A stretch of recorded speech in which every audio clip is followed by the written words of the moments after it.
Ron, I hope you got enough food for lunch. If you didn't, that's on you.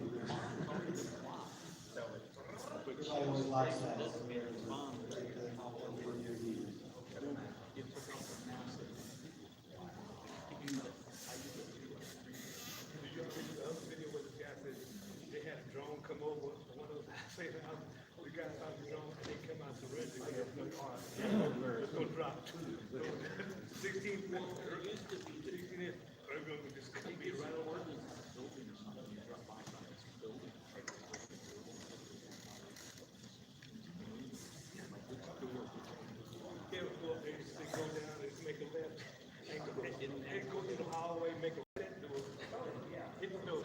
All right, I believe everybody knows this next guy coming up here. He's many of these, and he's brought us some stellar presentations in the past. And, I've known him a long time. We've been good friends of mine and my family for quite a few years.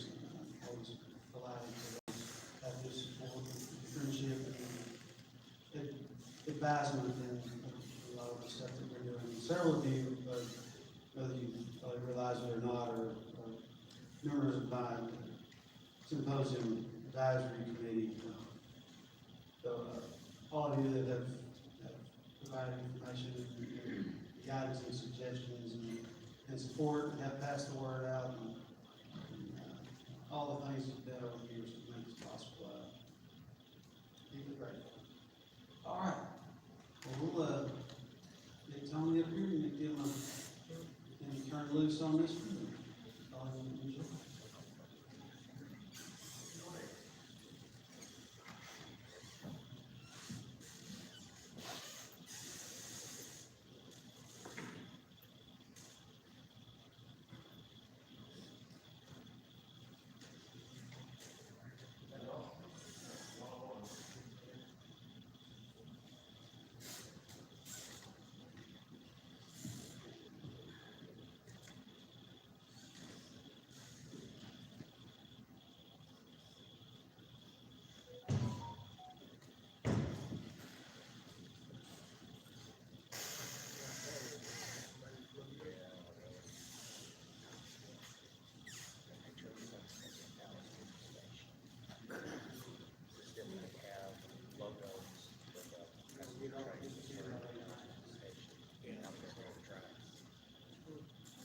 Thank you, Jason. It's always good to be in Congress at the Symposium, and I look forward to it each year. Many of you I only see this day, so it's good to see you all, and nice to meet the new faces as well.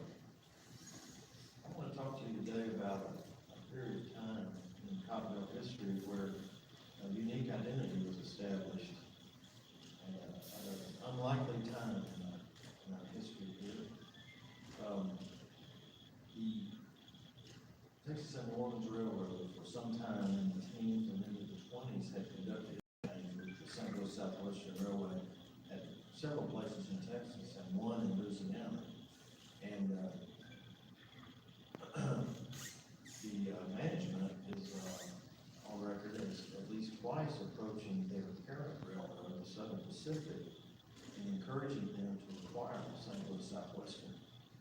And SP management was taking this suggestion, but maybe not, because they later showed interest in the summer of 1930 when they filed with the ICC to acquire the St. Louis Southwestern. How they knew the stock market was going to crash in 29 and Cottonville price would drop, I don't know, but they did show interest in by 1930, and the ICC approved the acquisition in February of 1932. Once it was approved, the SP began to buy large blocks of Cottonville stock, and by April 1932, they actually did own the majority of the Cottonville Railroad. I'm starting out there to point out that this began a 20-year period of time, almost 20 years, where the Cottonvilles continued to allow almost autonomously, without a great deal of influence from the parent railroad of Southern Pacific.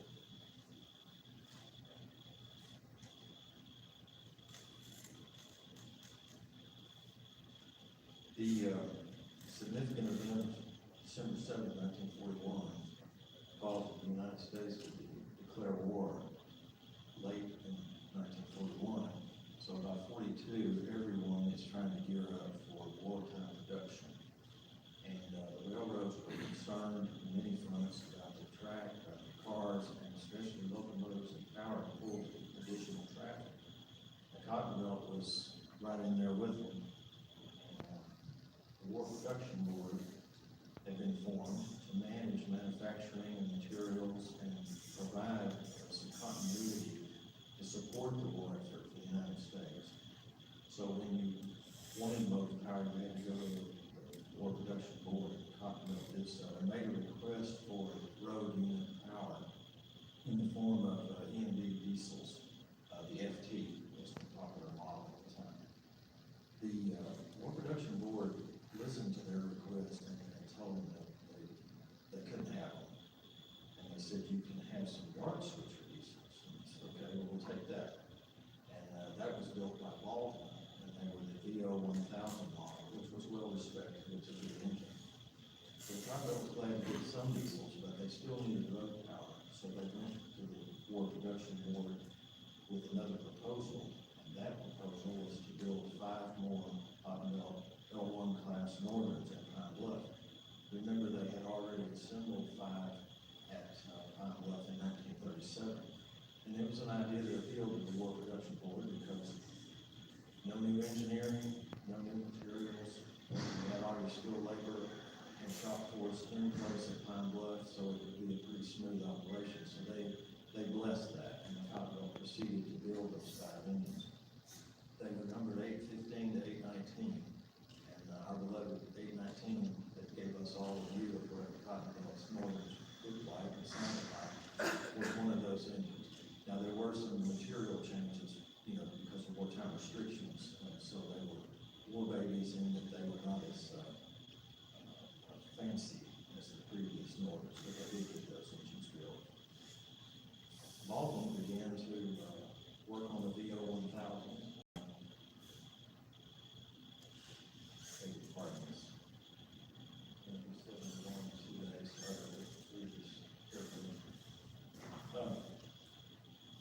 Baldwin began to work on the order for the Cotton Belt. Now, in those days, Baldwin was kind of like Henry Ford's philosophy on color. You can get any color you want as long as it's black. A lot of the Baldwin was Vincent, the railroads like the Southern Pacific and Missouri City, and they were basically black, with very little white on them, just other than lettering and perhaps a stripe or two.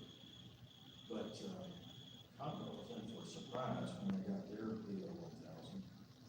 The first one arrived July of 1942, and it was painted identical to the Atlantic coastline.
Many years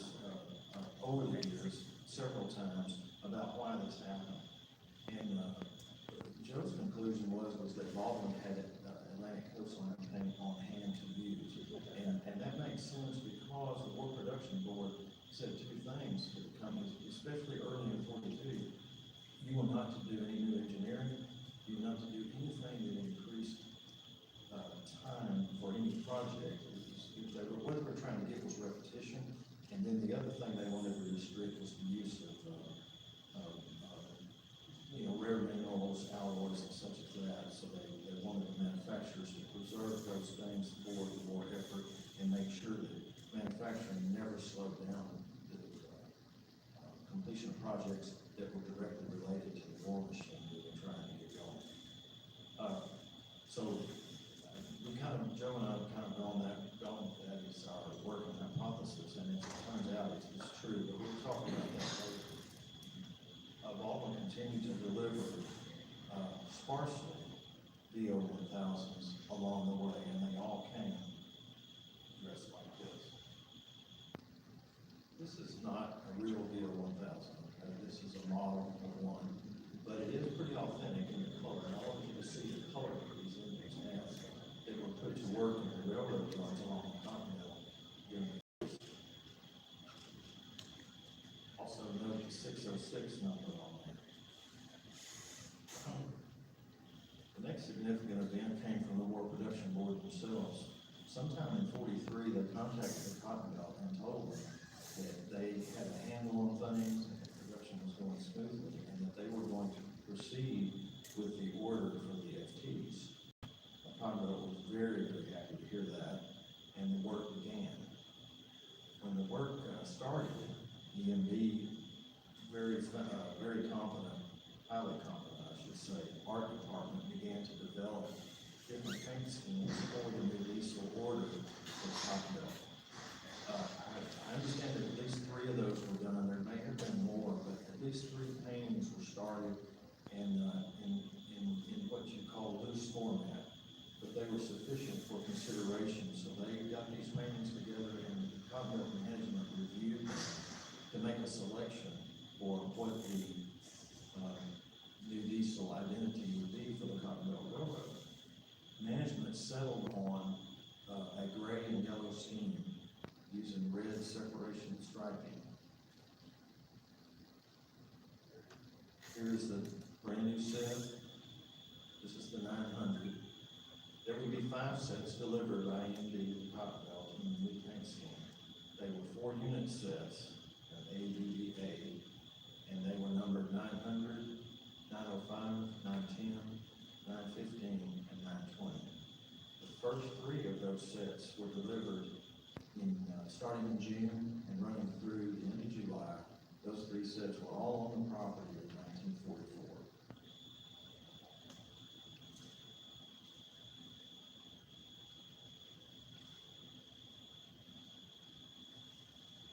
Just a side note here, the locomotives had one single number but a suffix letter, so they were all ABCD numbers.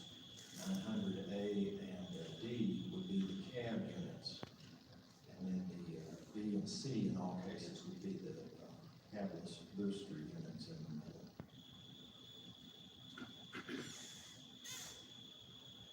When the locomotives were delivered and the colors were publicized, they were well received, and they must have looked really good. But an interesting thing happened after these 3 sets were delivered. Remember, this is the summer of 44. The Baldwin switchers are still coming in sporadically in purple. Well, in August, 1 month after the first 3 sets of Cotton Belt's own unique schemes has arrived, 2 more yard switchers arrived. The 1007 and the 1008 both arrived at East St. Louis and in the Pine Bluff Yard, and they were purple. And at the initiation of the order by AMD and the development of the artwork and the acceptance of this new identity, the Public Relations Department for the Cotton Belt began planning an organized publicity campaign to push their new modern railroad. And they looked out and saw these additional 2 purple engines arriving after the gray and yellows are on the property. So the PR department was not happy about it. They put a lot of work into this, and management was not happy. And so we get to the point now where we can understand why the purple stopped, because the Cottonville was planning a presentation to the traveling, to the shipping public and to the public in general of a new image for their product. So I strongly feel like that the Cottonville called Baldwin and told them, don't paint anything else purple. Don't send it to us if you do. And they also, I'm sure, furnished any data information. I know they would furnish the DuPont numbers for the colors to be used and any other information that would be needed to allow Baldwin a chance to make an accommodation on their new well, they would have to adapt the EMB design scheme because the shape of the FT is much different than a yard switch. But they did a pretty good job. So the 1008 was the last purple one.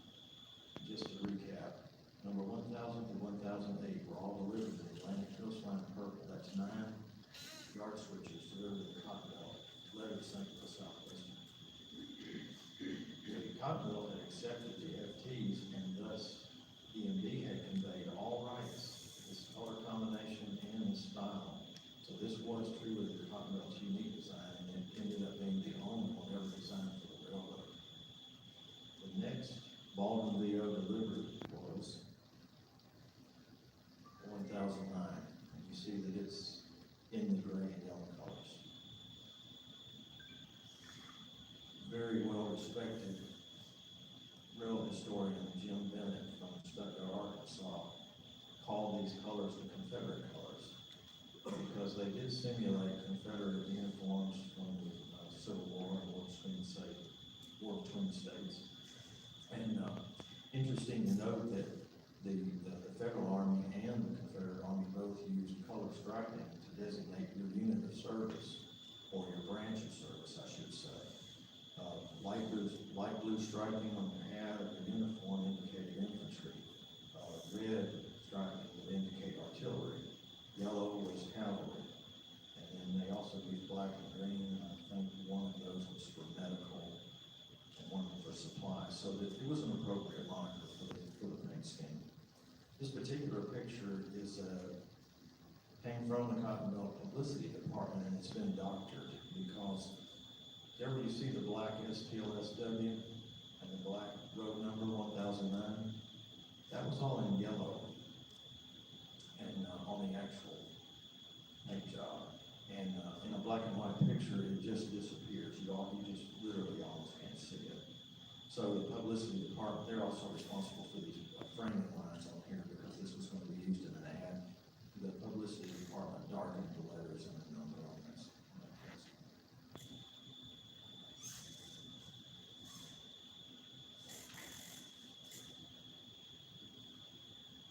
The final delivery of the FTs occurred about a year after the first one. So in the summer of 45, the 915 and the 920 were delivered on the property. A lot of these sets were parked in different locations along the railroad as they were dispatched to Pine Bluff for display, and the public was allowed to go up some stairs that they were built and get up in the cab and see the engines. And this was quite popular. I have a few photos at different locations, but I don't know all of the locations. I know East St. Louis was one place because that's where they delivered. Pine Bluff certainly was a place of display. Perhaps Texarkana and definitely Memphis. I don't know anything about it in Texas, but it was commonly Forward. This was forward. Forward. Thank you. Yeah. This was commonly done, and it was part of the coordinated publicity effort that the Cottonville put in, centered around the new colors on the FTs. The final order for road switchers from Baldwin was made and was delivered in December of 47. This is a slide that Joe Straypack made. The top picture, of course, is the Baldwin DO-1000, the first Cottonville diesel. By contrast, the last Baldwins they ordered were an updated model of the DO-1000 called the 608NA. I have no idea what that number means, but it's, yes, it is. Baldwin 608 engine, normally aspirated. It's an 8-cylinder, maybe it's not, I can't remember, it's a 608 NA, that's what it is. 8-cylinder engine, normally aspirated. And after that, they went to 606 SC, 606 engine supercharged. But Cottonmouth didn't get any. All right, thank you. There you go. I'd like to add my notes on, that's good. Well, this was the last order for yard switchers from Baldwin that Cottonmouth made. They, of course, continue to be delivered in the new Cottonmouth colors.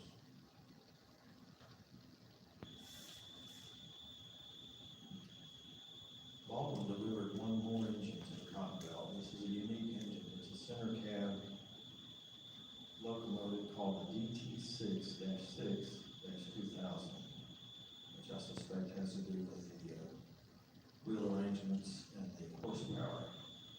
This engine was long used on the Waco Gatesville branch, and as you can plainly see, was delivered in the Cottonmouth paint scheme of gray and yellow. This is a Baldwin photograph that is in near pristine shape, and we'll talk about it more later. This was the first 6-axle locomotive Cottonmouth ever ordered, and it was also, sadly, the last Baldwin they ever bought. Cottonmouth had been a Baldwin customer all through the steam years, starting in 1902, 1906 era, up till the delivery of this last engine here. Next order the Cottonmouth made during this time of the unique identity was from EMD. They went back to EMD to order not more FTs, but yard switchers in the form of NW2s. And the first 2 of the 4 units set, they ordered 4 NW2s. The first 2 arrived in May of '49. This is not a great picture, but these engines are spanking brand new. They're very shiny, so the light was a little bit too much. This is the number 10, 50, and 51. They came, of course, in the Cottonmouth gray and yellow. Confederate colors are still being used. However, these would be the last ones delivered in that scheme. So we started with delivery of FTs at 44, and now we're at 49, and these are the last ones. Because in November of '49, the other 2 NW2s arrived. And 1052 and 1053 were their numbers, and here we have the builder's photograph of the 52. These colors are black and orange, and they are the same colors that SP used on their yard switchers, but a much, much simplified scheme. Just has an EMD bow wave on each end, and the frame sides are painted orange. But this is the departure of the Cottonmouth unique paint scheme in this unique time for the railroad. Initiated here in late '49 and began earnestly at the beginning of 1950, the Cottonmouth started a repaint program, and that carried through '51 before that was all done. But all of the gray and yellow engines, FTs and the VO1000s were all repainted, as was the center cab and the 2 NW2s. The public relations campaign that I mentioned earlier sought to utilize the new image and use the EMD FT design that was unique to the railroad as their centerpiece for this advertising. And there's always a challenge when you're trying to pick a few representative things from a subject as broad as locomotive production or advertising notions, but I selected a few things here that I wanted to show you all some of what the PR group did after the FTs delivered in '42.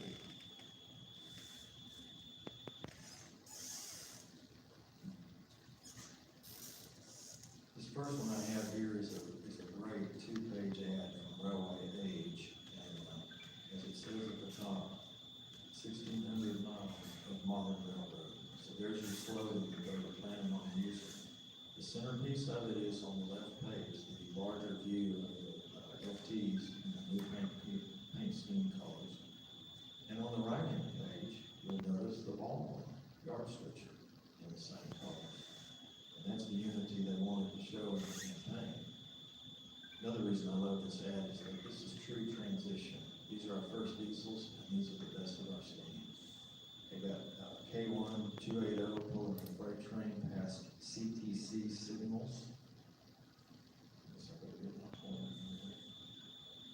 Right here, that's a K1 pulling past the CTC. There's the Baldwin switcher. This is inside of a freight car shop. And then this is the 813 for the train here at East St. Louis. Down below is the magnificent bridge across the Mississippi River on the Cotton Belt. So all these images are part of that publicity campaign. I don't know how well y'all can see this one. This is the famous Cotton Belt paperweight that they had cast in bronze. And some of you collectors may have one or two, but it's really a cool emblem here. Well, the Cotton Belt Gem Star is right here. Up in the corner, we have a lightning bolt coming down through here. Blue Street Fast Freight, which was a slogan for the freight service that ended up on many boxcars. And even on letterhead. See what you mean. We'll run off with it. All right. Okay, lightning bolt, history. Down here's a stem off the cotton plant. There's some cotton bolls here. And then at the bottom is the FTs.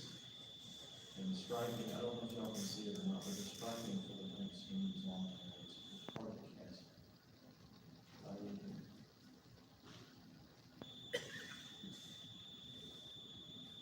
Next thing I'll show you is another magazine ad. This is, I think, from Traffic World.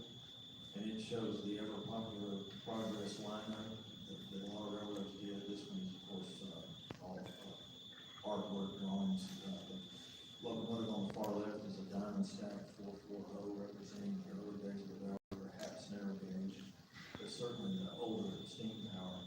In the middle is the large 484 steam engine representing modern steam power, such as the Cotton Belt L1s. And then next to that, of course, the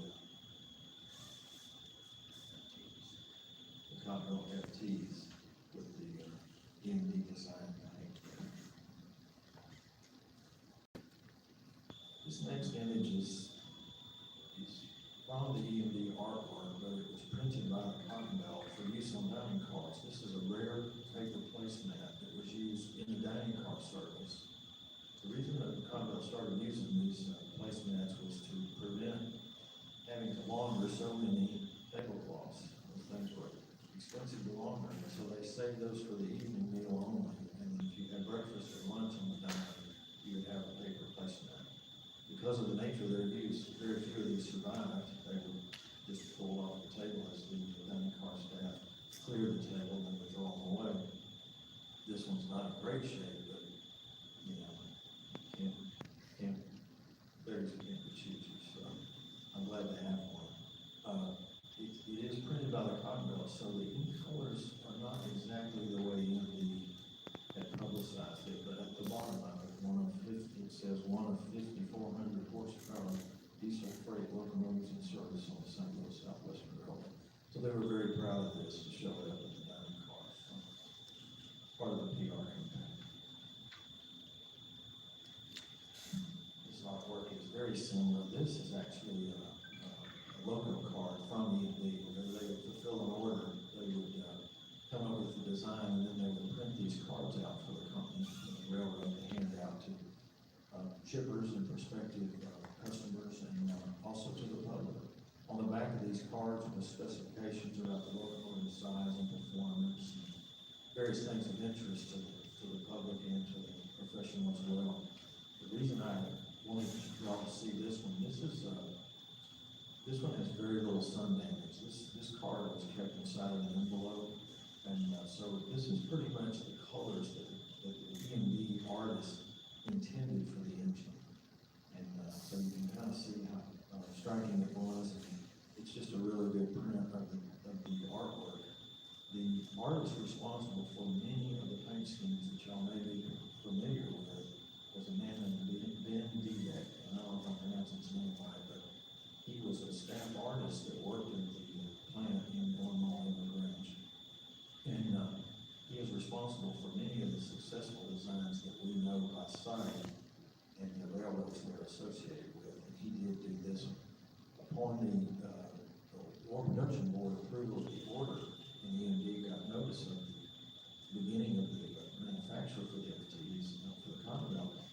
He finished this painting. Remember I said there was 3 proposals made, at least, maybe more, and they were all done in a loose fashion, but they were good finished to us, but from the artist's perspective, they weren't. The fine finishing was not done. When he got the order for this scheme, he finished this painting and he signed it. Can't see it, but it's right in here. If any of y'all have this print, you can get a magnifying glass and see where Mr. Dudek signed it, and even dated it, like all artists do. So.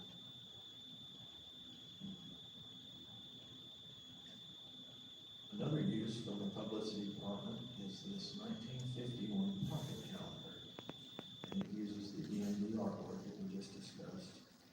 What's significant about this is that Commonwealth quit using this new unique scheme that was part of the publicity campaign in late 49. It was over. Here's a pocket calendar from 51. I could find more incidences where this publicity scheme continued to use the Commonwealth unique identity well past its actual application to the locomotives, which you would have seen on the tracks.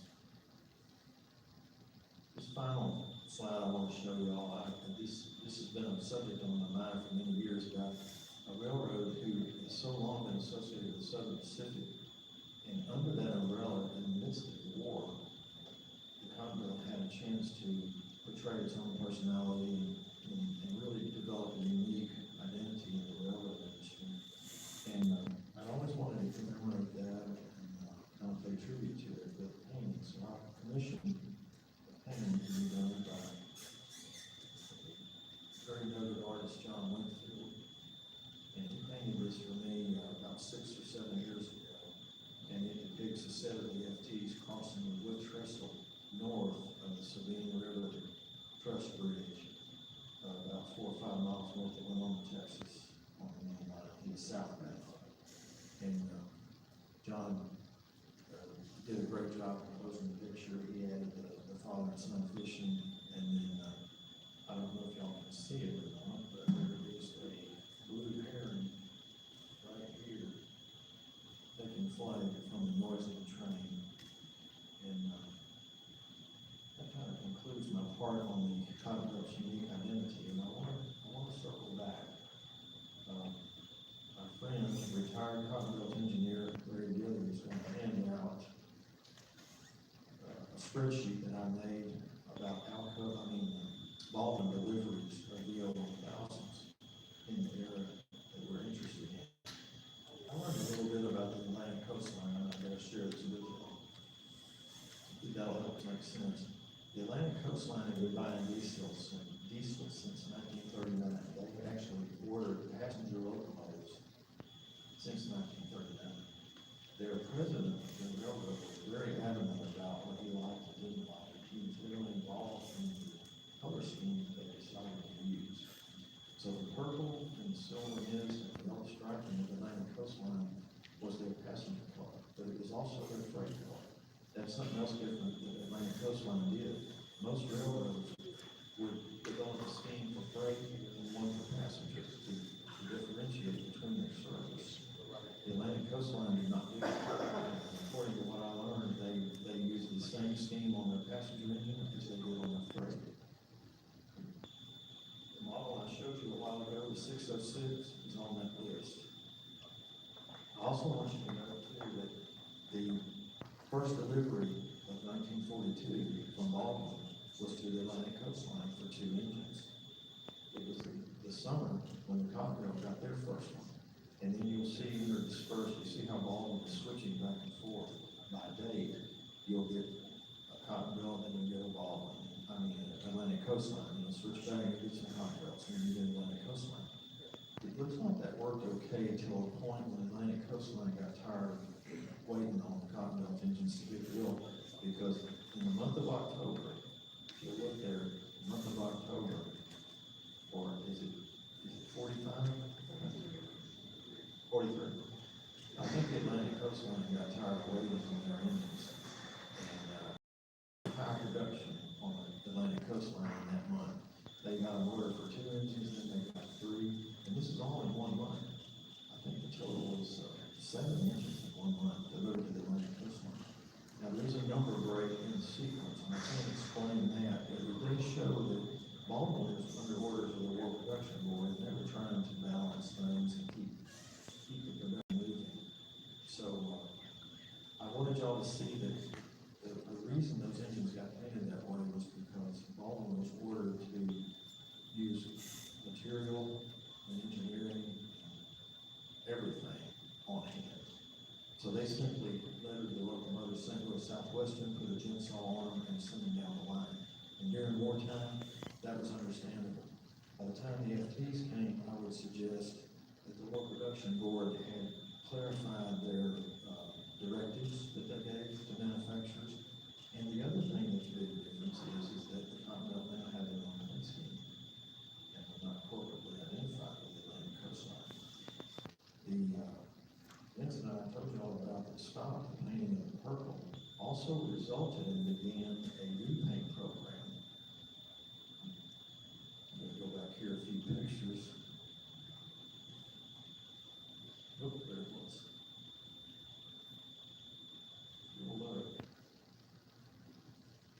Okay, this is the NW2s. These are the last of the gray and yellow Continental scheme.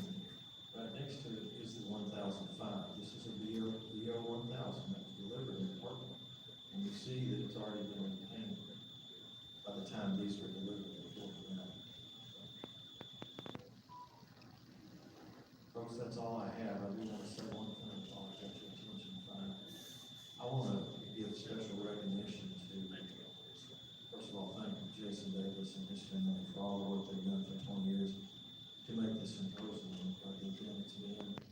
I have learned more in this room and other places where we've attended by my friends involved in the railroad, the hobby, and the history of this than anywhere else in the book I've ever read. So thank you all for coming. And I would like to give special recognition to some special friends who over the years answered a lot of questions and gave me a lot of information so that I'm able to share this with you today.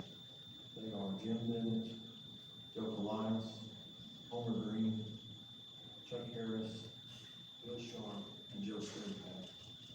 And my deep appreciation to all these men who took time to answer questions and share with me over the years. Thank you very much for your attention.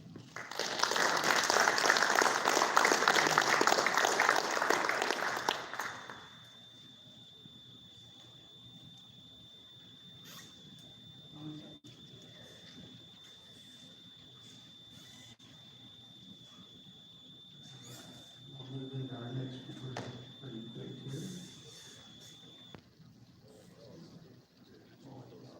Randy's been close before, we're not striking heavy with that. There's a handout that goes with this presentation, some table back there. Please. Pull those up. So we're continuing on with the cocktail thing this afternoon. I'll turn it over. Randy Hees. Thank you. So my talk started off being on the motors, including a short-term program called Equal at the Rails. I think Cottonville had it in specific on that one. But it's turned into something a little more. So my handout includes a roster of all the Cottonville motor cars, information on them. The talk's going to go a little bigger. So 1928 annual report, the president of the railroad stated, "The system has never been an important carrier of passengers. Its passenger traffic has been largely local or short-haul traffic. The average passenger trip was 54 miles. Separately, 1923 was the last year passenger service generated a net profit. So the railroad had a problem, and it spent much of its life dealing with this problem. So there's 5 stories I'd like to look at. It's how they attempted to deal with problems. So initially, going back to the narrow gauge, they did mixed trains. You didn't always have to run a passenger train. Sometimes you ran a train, and freight cars that had passenger cars. When this is particularly true on the branch lines, particularly as it became the Texas and St. Louis, passengers could be accommodated in a coach.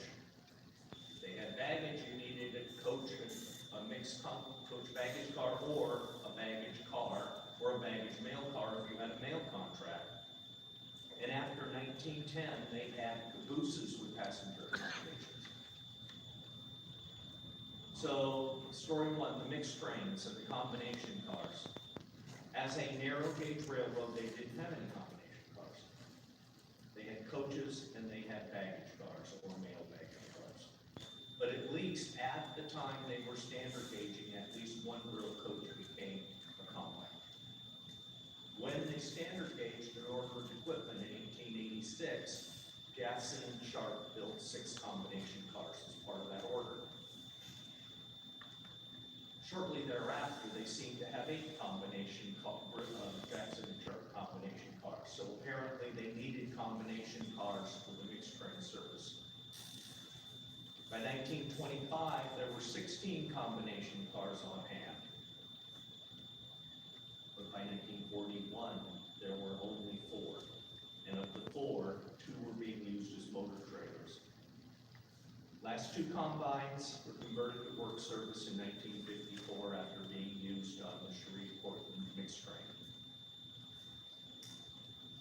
So the coach cabooses.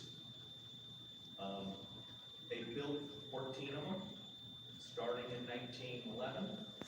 Built the last in 1920.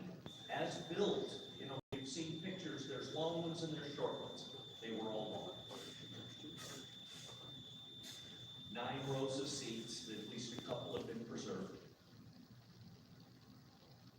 In 1927, the entire group of cars was equipped with steel underframes in a modernization program. They were renumbered at that time. And during that process, 9 of the cars were shortened to 41 feet long. So now we do have long and short cars. And again, 2 of these have been preserved. These things were still being used into the 70s, as you can see on the lettering on this one. It's been re-lettered with the new SP-inspired cotton belt lettering. What we see, though, is these are not just for branch lines. We see them in branch line trains, we see them in mixed trains, but they're running them on the main line and on employee timetables on certain freight trains. These trains will accommodate passengers in caboose at passenger fares. So now we're not just solving our branch line problem, we're solving the problem that we really only have at best a couple mainline trains, the Morning Star and the yeah, thank you.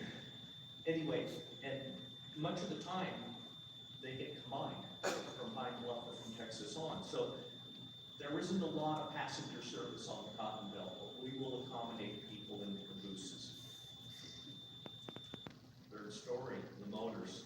Gasoline-powered passenger cars. Starting in 1914, they brought 8 General Electric cars. These are Lawson bodied, they're wood bodied cars, they're General Electric equipment. And they're going to use those into 41. Actually, 4 of them will be scrapped in 37. The last 4 will be reserved in 41 when they're replaced with new equipment or new used equipment. 28, they buy a couple of Brill Model 55 passenger cars. These are 24-seat passenger cars. We've seen a picture of one working on the Arkansas, Missouri. It was a pretty standard catalog model. And then they acquired a car with the Deering Southwestern Railroad during the St. Francis Basin project.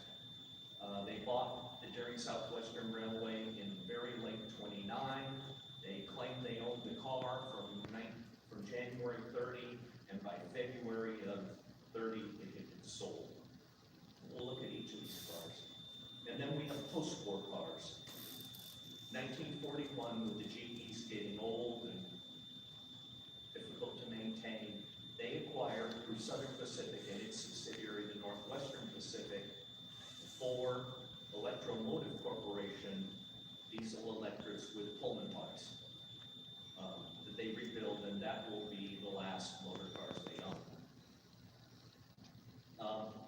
So the 8 cars, here's a wonderful painting of one of the GEs to give you an idea. They later would be in two-tone green with a silver stripe, like a silver window stripe. They were not supposed to haul trailers, except they consistently hauled trailers. So they're seen with one trailer in lots of photos. So that's one of the ways they could accommodate business. These things were monsters to operate. There was a throttle for the gasoline engine, a control for the generator to change the excitation, and there was a control to send the electricity produced by the generator to the motors. Problems with this system, but many railroads reported that it was incredibly difficult to teach an operator to operate. They needed a 3-man crew. They had a motorman or engineer, and Continental called them engineers most of the time, and they were on the regular engineer seniority list. They needed a conductor, and they needed a brakeman or flagman. And they frequently called them a flagman, and for some period of time, that was a job reserved for blacks. Although in 1930, under union pressure, it was only white frequently used. That limited problem with full trailers. 4 cars are retired in 1937 cut. They didn't have as many branch lines by 37, as we'll see in a minute. And those 4 will need to be replaced by the EMCs in 40. So the Brills, this is a Brill Builder's photo. It's out of Straight Hot's book. The original was at the Historical Society of Pennsylvania.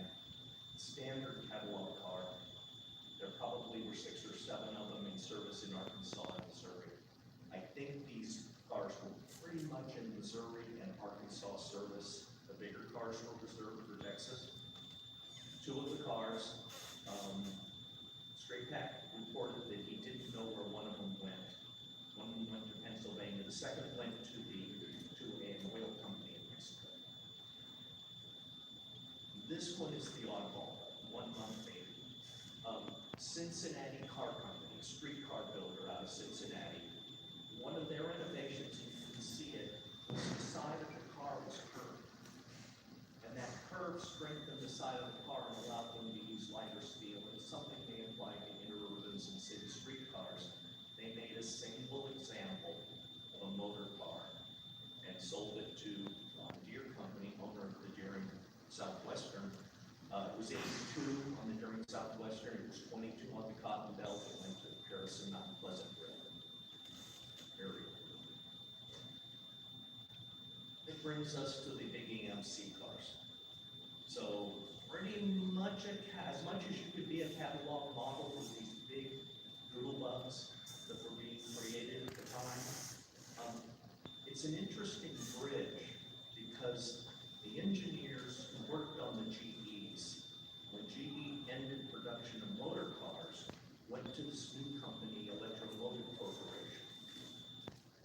And GE continued to provide engineering and support as Electromotive started developing the gasoline and then diesel-driven passenger cars that would ultimately become their diesel locomotive service. So here, for example, they bought 4 from the Southern Pacific, Northwestern Pacific. All 4 were baggage, RPO, passenger cars. All were double-ended. They rebuilt all the single-end immediately upon arrival. Only the number 18 retained its passenger accommodations. So they had a problem, they had to use trailers. These were rated for trailers. Here we have, so there were, in the system of the Cotton Belt, there were 2 classes. 15, 16, and 17, the Southern Pacific cars.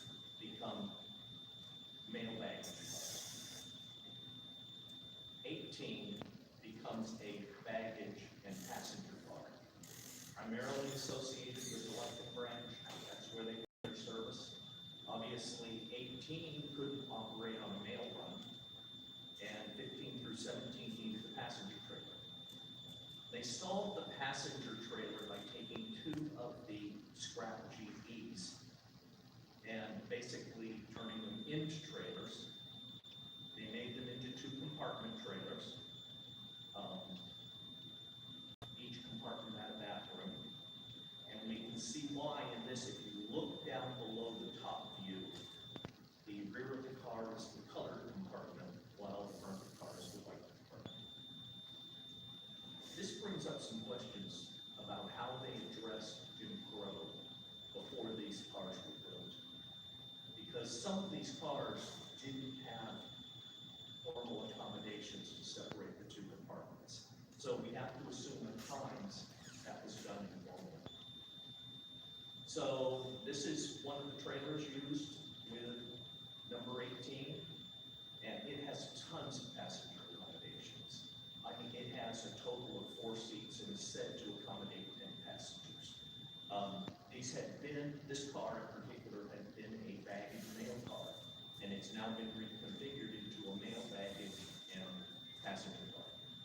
And that was how they do it. There were also 2 cars that didn't get passenger accommodations. So these 3 cars are considered motor trailers. The last of a group of St. Charles and 2 house-built cars from 1899 or so. Some of the last of the wooden cars in service on the railroad. So the 4th story is how they really handled the problem. 1928, they look around and they say, you know, not only are we losing our business to private automobiles, but we're losing it to buses and these roads. And they went out and they committed $2 million. This, by the way, is from the same 1928 is the annual report where they say our business is primarily short haul and local. $2 million are used to buy existing bus companies as well as new equipment. Here in Texas, they buy a company that holds motor charter number 1. And this is a period of time when trucking and bus companies are just becoming regulated. So here they are, rest as you ride. There are lace curtains, there are bathrooms, there is luggage accommodation. They carry 2 spare tires because the roads are so bad that you will have a flat tire. Going back to the problem chart, that was also out of the 1928 annual report. It is showing you 10 years of passenger train mileage. How many miles did they operate passenger trains? That's that upper line. Pretty consistently about 2.4 million miles of passenger train miles. Down below we have the passenger count. And see how it drops from 1918, drops down, it bumps up in 23. Last year they made a profit. And then it proceeds to drop at about 18% a year. So in 1928, they are forced to do something. It's interesting to look at the world, though, the highway world. Roads are not paved. To go from Memphis to Shreveport, you have to go all the way to DeVal's Bluff before there's a bridge to get you across the White River. So it's hard to do this. Their competitor, the Missouri Pacific, is doing it at the same time. They have the local franchise for Memphis to Little Rock. So Cottontail can only take passengers on connection on that route. Some of their buses. So between December 20th and January 29th, 2 months, they're going to discontinue over 300,000 miles of passenger train service. It was just the beginning. Cotton Belt Bus Line will replace passenger trains between Jonesboro and Malden. There is from the 1932 timetable, number 22, we no longer serve Little Rock. Bus, bus, bus. Although I will tell you that the employee timetable says passengers will be accommodated in the caboose at passenger fares. You start to see, this is 1931 timetable, I think. I managed to crop the bottom off. Above, we have the railroad lines. Below, we have the bus lines. The Southwestern Transportation Company, which is what they formed. Formed as a bus company, it immediately buys trucks. Both local delivery trucks and over-the-road highway trucks. Because if they're gonna get involved in this rubber tire thing, they're gonna jump in. So their investment's about $2 million. And we start to see images like this. The trucks are being used for local delivery, the trucks are being used to substitute for trains. But what's interesting about it, in the 31 annual report, a statement about the Southwestern Transportation Company. By the way, they're a bit of a mystery. In the archives of the Arkansas Railroad Museum, the only place we find them is mentioned in annual reports or in some timetables where joint service is shown. They do not appear, so it's a separate corporation they set up, the Southwestern Transportation Company. Apparently they still exist in some form, but it's a separate corporation, and what we see in the annual reports is a discussion of profitability, vague discussion of profitability, it's not the tables, and we see a line item for their stock. And in fact, until 33, they don't give a value to it. It's just about $2 million. But in the 31, the quote is, it's the Southwestern Transportation Company, net earnings included, economies with its operation proved the railway to make, amounted to a substantial return on investment. They're not necessarily making money with the buses, but when they take into account the trains they're not running, they're making money. The truck portion of it is going to become more and more and more important.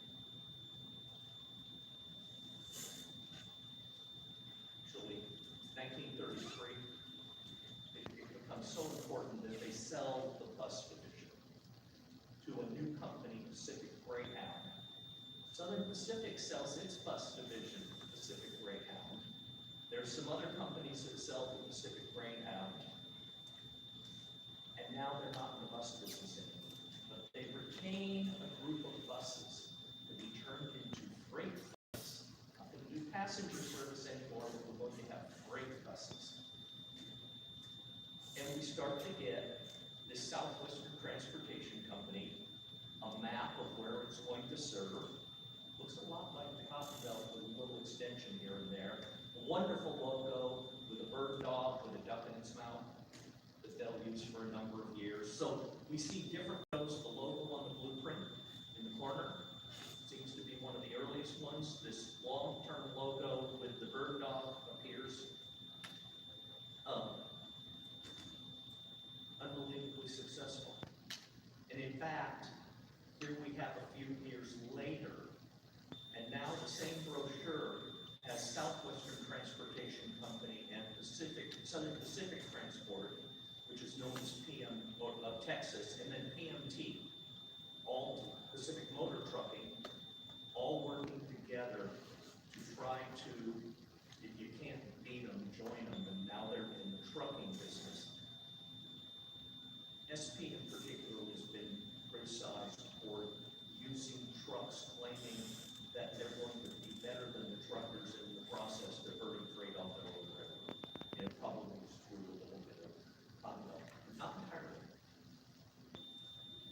So you have those buses that you haven't converted into freight buses yet. And somebody gets an idea, and they call it the Eagle of the Rails. As you know, Missouri Pacific calls it passenger transit. always in competition. And they first convert one of the smaller ones using a kit from the four-wheel drive motor car company. And they use it for official inspections, and it's successful. And these buses have been developed to run on rubber tires on rough roads. Well, when you put them on steel tires with a well-thought-out suspension, they're pretty reliable. So they convert two of them. Again, these don't appear in the railroad's equipment records. They're not in the equipment cards. They are not in the authorization for expenditures. Apparently, they are owned by the St. Louis Southwestern Transportation Company, but operating on the St. Louis Southwestern Railroad. They also have got a schedule. Schedules don't appear in the timetables. They appear in newspapers. They also lease a weird Austrian Dalmer railroad car, and they proceed to offer a 440-mile, one-way, one-day daylight service between Dallas and Jonesboro. They do it for 3 months. They have the 3 cars, the Austrian car, the 2 converted buses. We don't know the number of the second converted bus. We know the one number only because it's painted on the side of it. The cars from Australia are called Howsons because Howell and Sons is the company in New York that imported it and is trying to promote it. They had big ads because of the amount of miles, the idea of running 490 miles in a day, every day. They say 3 months, then they stop doing it and they cut the service back. They cut that service from February 34 to January 35 is a little over a year. It's shorter, it's Pine Bluff to Texarkana. Again, very successful. It's successful in the sense that they don't have mechanical breakdowns. They're trying to attract new passengers. There's a number of versions with this little printed stuff at the bottom. Printed stuff is telling you how much money they're losing. It's kind of their thing. So the revenue for the experiment, the 2 runs, the 3 months of long running, the year of short run, about a little over $27,000.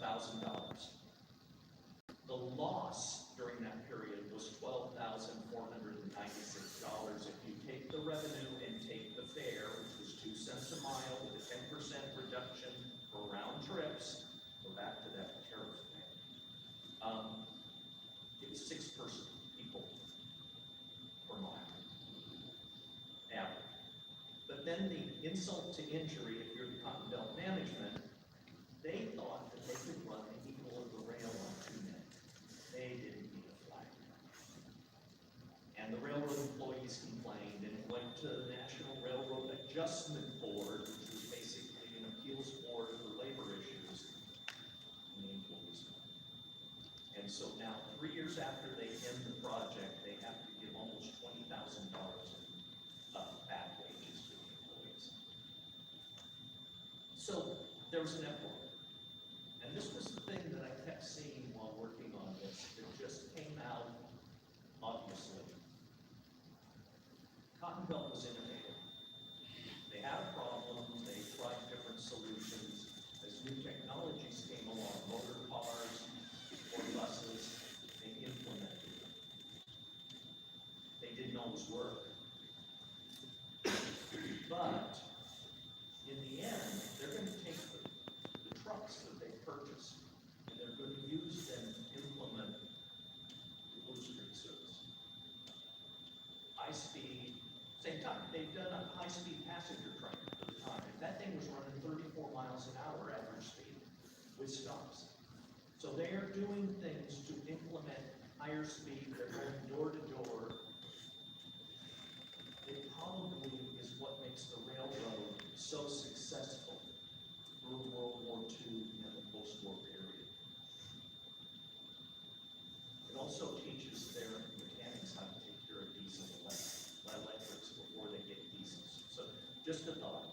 But with that, thank you. And I'd love to answer questions. And there is a handout with a full roster of their motor cars and diesels. Yes, Do you know when the photo was taken that you, the lower right now, you're the one that's back out to the front? oh, that's out of Straight Back's book. Yeah, I think it's on the Lufkin branch. It is one of the SP cars that didn't have passenger accommodation, and it's pulling one of the GE trailers. That's a Charles Mizell photograph. They're taking on the Lufkin branch, like you said. In our, Yeah.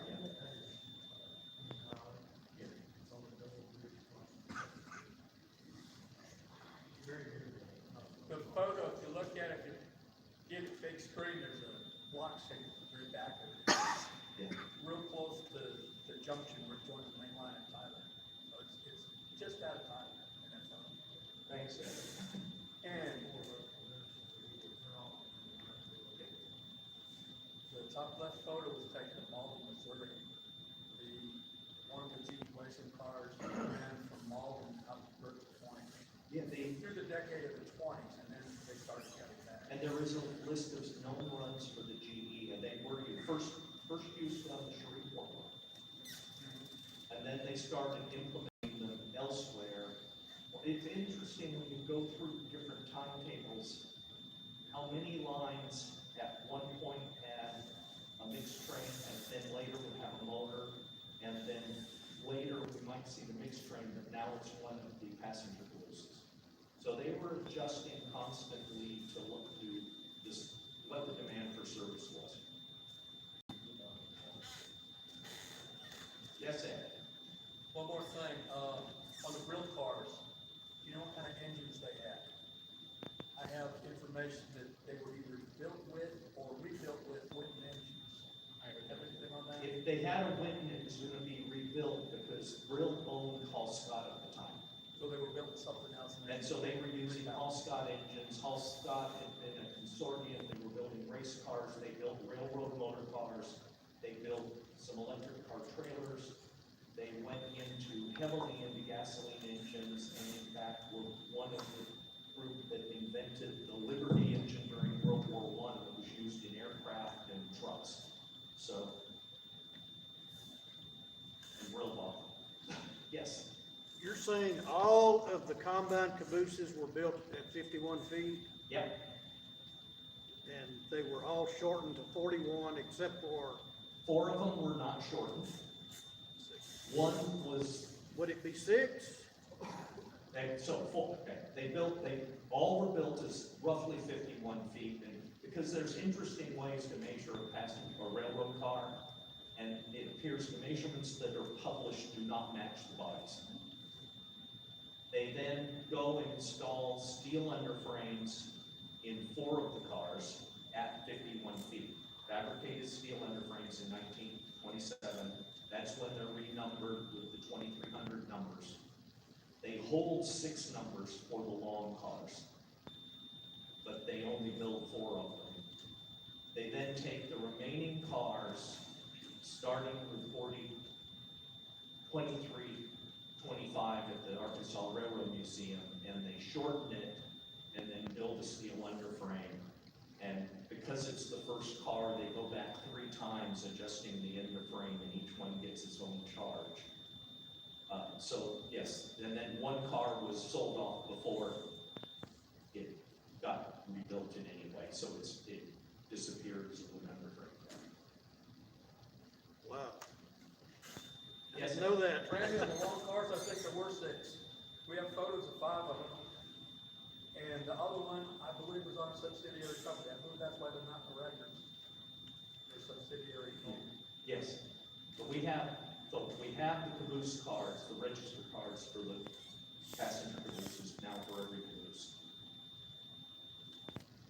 So that's somehow we do this. We have the register cards, the equipment register cards for every motor except the Eagle, the rails.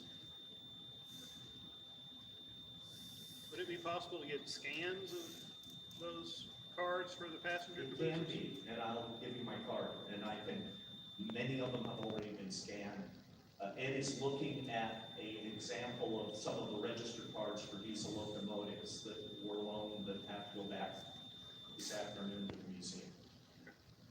Yeah, thank you very much.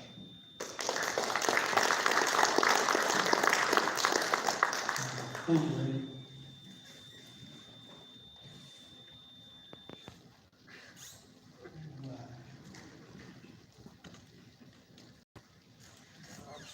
Well, we're implementing a transition here into the next presentation.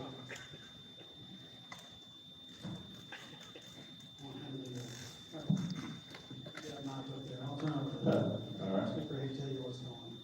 Hey, everybody, my name's Skip Waters. I'm not worthy to be a presenter. I want to call somebody who has been a presenter, and he's a little under the weather.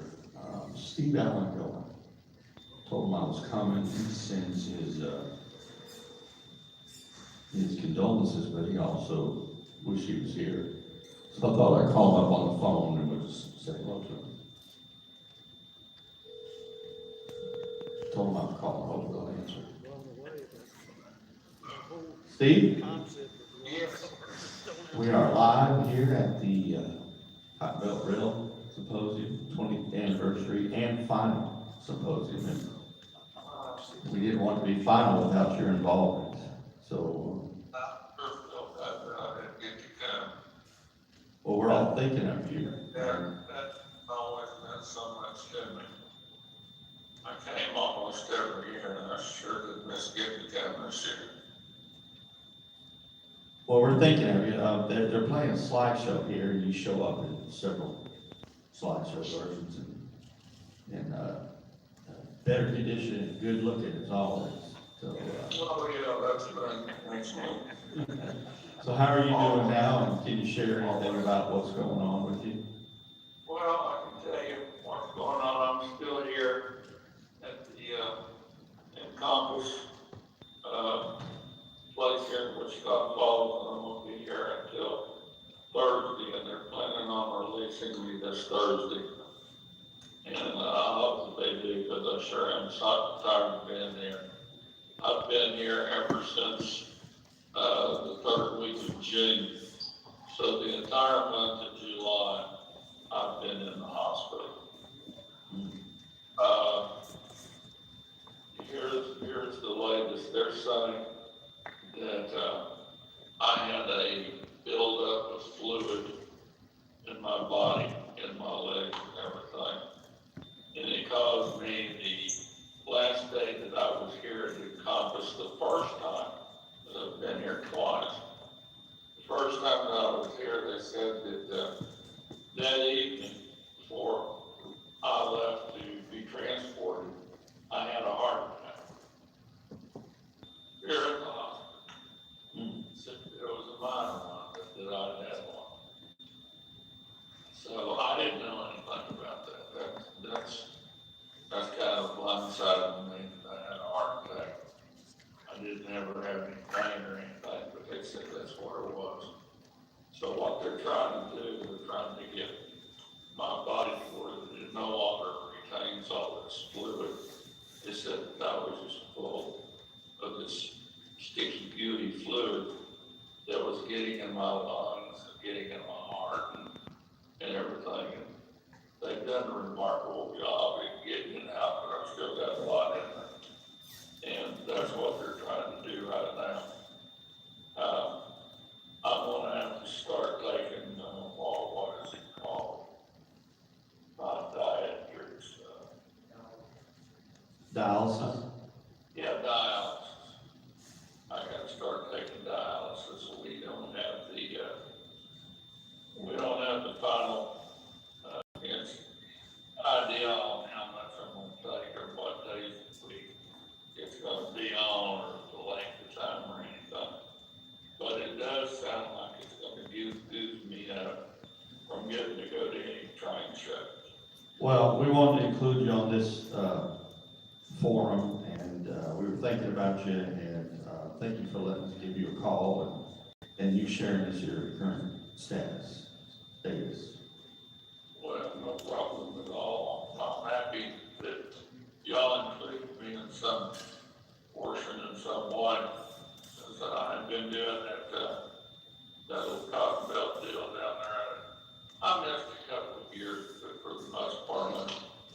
did it off like pretty much every other year. And, I'm gonna miss it. I'm gonna miss the people that was down there. I'm gonna miss the trip down there to, Commerce. I've always enjoyed coming to Commerce. My youngest daughter, went to school down there for a while.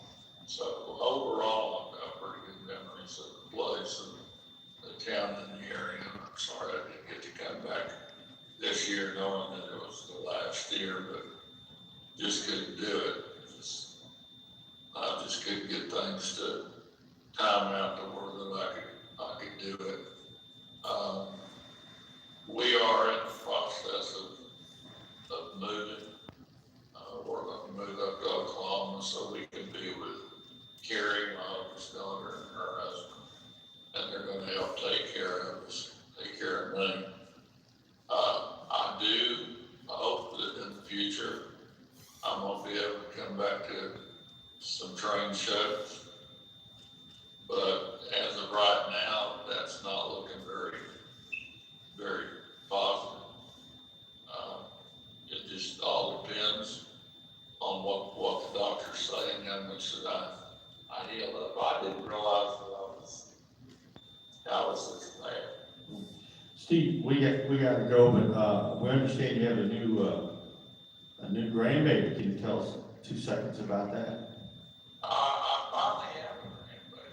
I just didn't need a grandbaby, but the one and only grandbaby, we carry mama's daughter, had a little grandbaby, and had it, back the end of August. And, that's another reason that Marshall wants to finish her retirement at the post office. We're gonna move up to Oklahoma. We're gonna be there with Carrie and Daniel. The little baby's name is Grace, and she's a little sweetheart and doing very well, just as cute as Bud. And so Steve's gonna have more things to take care of his free time other than chasing trains and stuff like that. Want to be a grandpa, so. All right, Steve, we're gonna let you go with that. Congratulations, and we're happy to hear from you, and get out of that hospital so we can see you in another presentation, okay? I'll go one last thing. I am still going to finish my Frisco book, but after that may be the end of it. I'm just glad that I got the Cotton Belt, a couple Cotton Belt books done with the series. But I want to finish the Frisco book as soon as I can, and time will tell if there'll be any other books like Frisco. But All right. Thank you, Steve. Thank you, Steve. We'll Thank you for giving me a call. all right. And putting me in this way. All right, you take care. You too. Thank you everybody for letting me entertain you on these books and presentations. All right. Gotta go. Bye. Thank you for letting me take that time. I know this lifted his spirits, and if anybody knows him personally and has his number, I'll give you his number. If you can give him a call on your own time, he would appreciate it. It would help him out. Thank I you. just sent you your picture. This is All right, the phone with you. Steve's gonna be a part of this. Symposium. You're on the phone, please.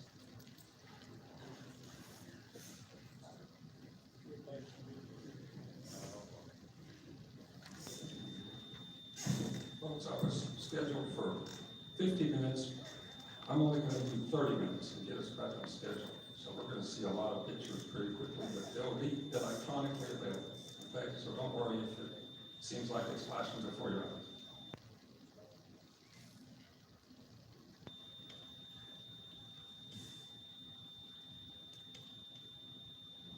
Good, okay. I'm William Osborn. I'm a lawyer from Austin. I do oil and gas and wind and solar power.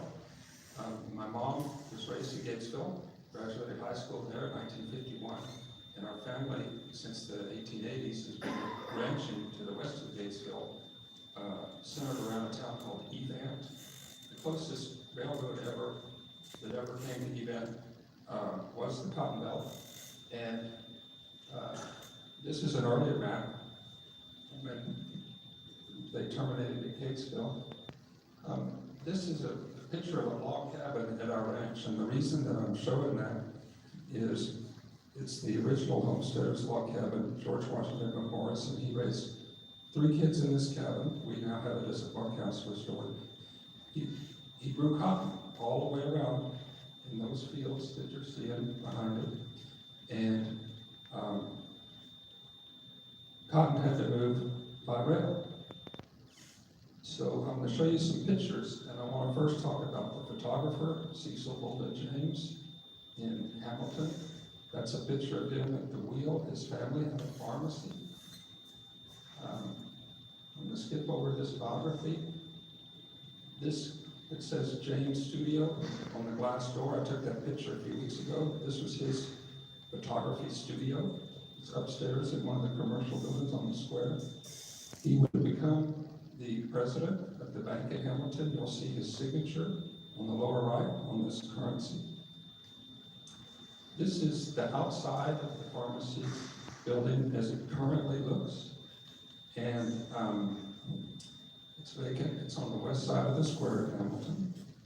So now we're jumping back 100 years to how it looked then. And now we're inside of it. And if you'll notice on the left, there's a postcard rack. So he was a professional photographer, and he turned these photos into postcards that were offered for sale in the family drugstore. And they had one other prominent photographer in the county named Rufus Wiseman, and his cards are also sold there. And so you see a lot of real photo postcards from one of those 2 photographers, and we're going to see some here. This cotton has been gin baled.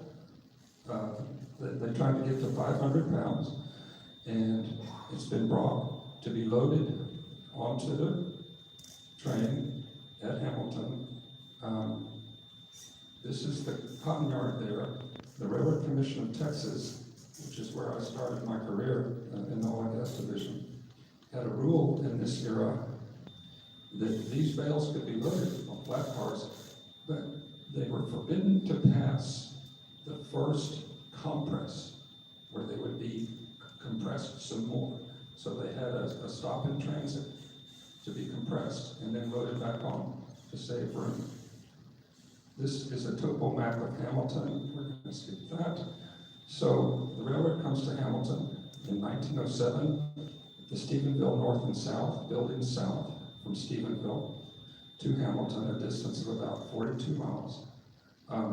And here you've got a picture of some of the construction blasting, and you can tell that this is a really skilled photographer, because in this era to get an action shot was dicey.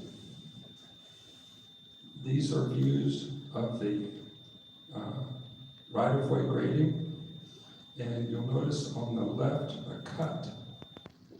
I'm going to have a later slide showing the remnants of a cut, not that one, but you'll see they kind of permanently terraformed the land in this process.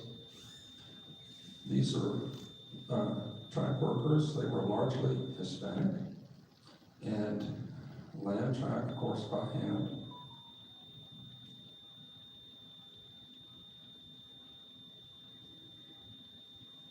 Here's some more being laid, putting the rails down. And here's some more. We're right at the front, right near the front of the track as they approach Hamilton. Until it's wintertime, they would reach Hamilton, and the first passenger train would come into Hamilton on Christmas Day in 1907. So they had pile drivers. This geography is what's known as the Lampasas Cut Plains, and there's a lot of mesas, and so you had some topography to deal with. And here you see trestle work, and pile drivers also.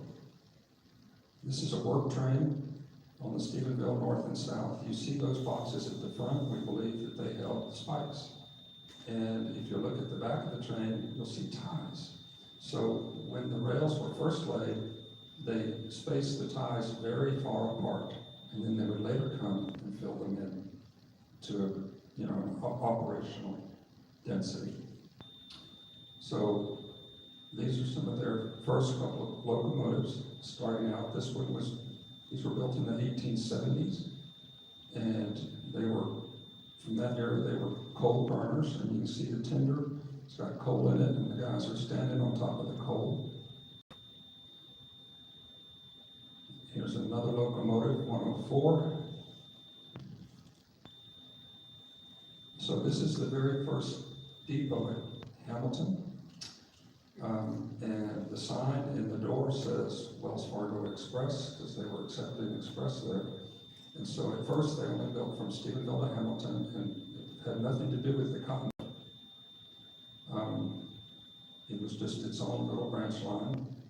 So here's the Christmas Day train coming in, and you can see the crowds gathered. And this is the first depot that was built there. And on the end it says Hamilton, 43 and 2/10 miles, I think. Here's another view of it. And this depot only existed in this spot for a couple of years, because what happened next was the Cotton Belt, which since the 1880s had ended at Gatesville, started expanding west and absorbed the Stephenville north and south. And so rails were built between Gatesville and Hamilton, and then just west of Hamilton, there was a Y with one track going up to Stephenville and one track going to Comanche. And Comanche, Texas would become the farthest western end of the Cotton Belt. And Cotton Belt reached Comanche in 1912. There's another arrival into Hamilton. This is a special train. You can see some guys are wearing some paper hats. We're going to be talking more about those. This is a view from the courthouse upstairs looking northeast, and you can see the train there. It's just got 3 cars. Building on the right, foreground is under construction. It's still there to this day. So this is a scene from the first 2 years before the Cotton Belt takeover at Hamilton. You can see the railroad's logo there. And behind the boxcar, you can see the top of the courthouse tower. Okay, this is the baggage and express car number 1. Cecil James took this photo, and you can see the express worker there captured for posterity, and the baggage cart, if you can see, shows up a little better in the next photo, which was taken about 5 minutes later. In this photo, you can see some trunks. They didn't really use suitcases back then, they used traveling trunks, okay? And so you're looking at those, and now you can see those trunks coming off of that baggage cart and being loaded into the car number 1.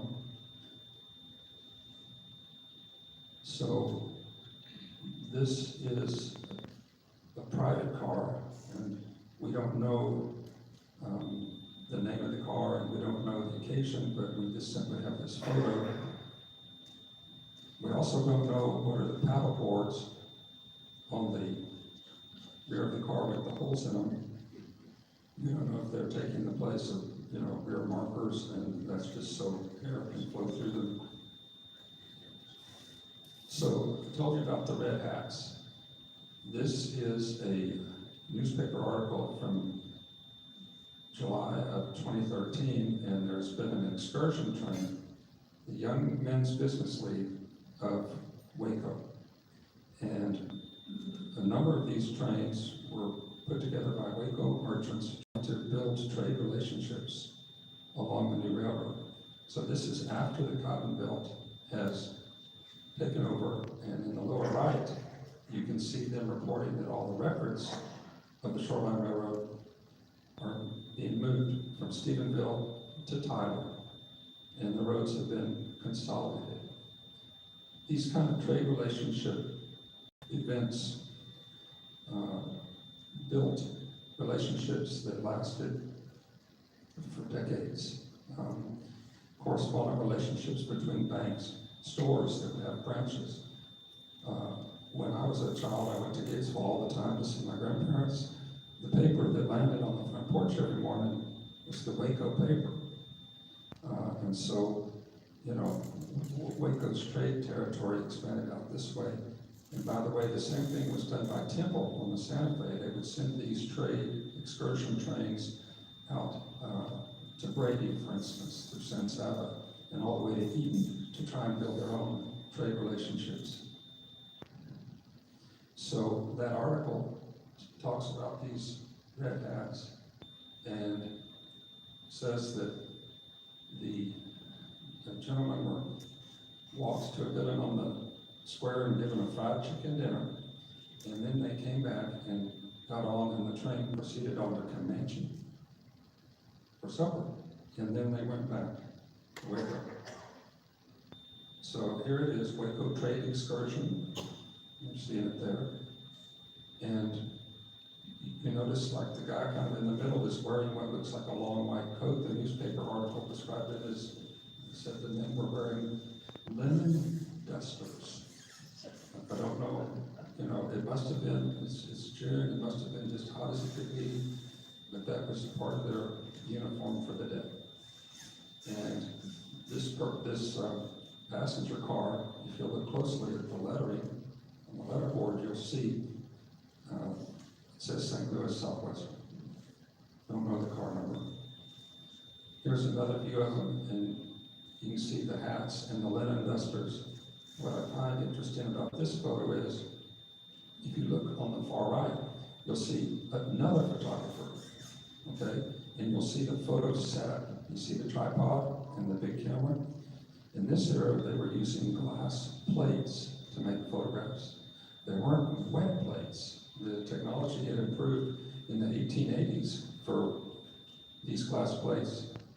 You had to have a long aperture time, and so portrait, for instance, the subjects were ordered to be completely still and not twitch a muscle. That's why when you look at photos of people from the 1880s, they all look so stern and, you know, not real relaxed and not smiling. That's because the photographer has ordered them to freeze on pain of ruining the image, right? And those images were expensive. So this kind of camera and dry plate photo technology enabled you to grab action shots like that explosion you saw for the traffic work. And here's another one, Heiko Commercial Club. And they're also wanting to build a trade relationship on the new railroad. And so they've now come down to Hamilton. This is a later view in the 30s. And we're going to have another picture of the grain elevator that you see there. This is at the very end of Cotton Belt service.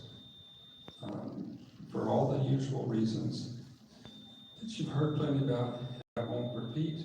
The service was not much in demand for, certainly not for passenger, but even for freight.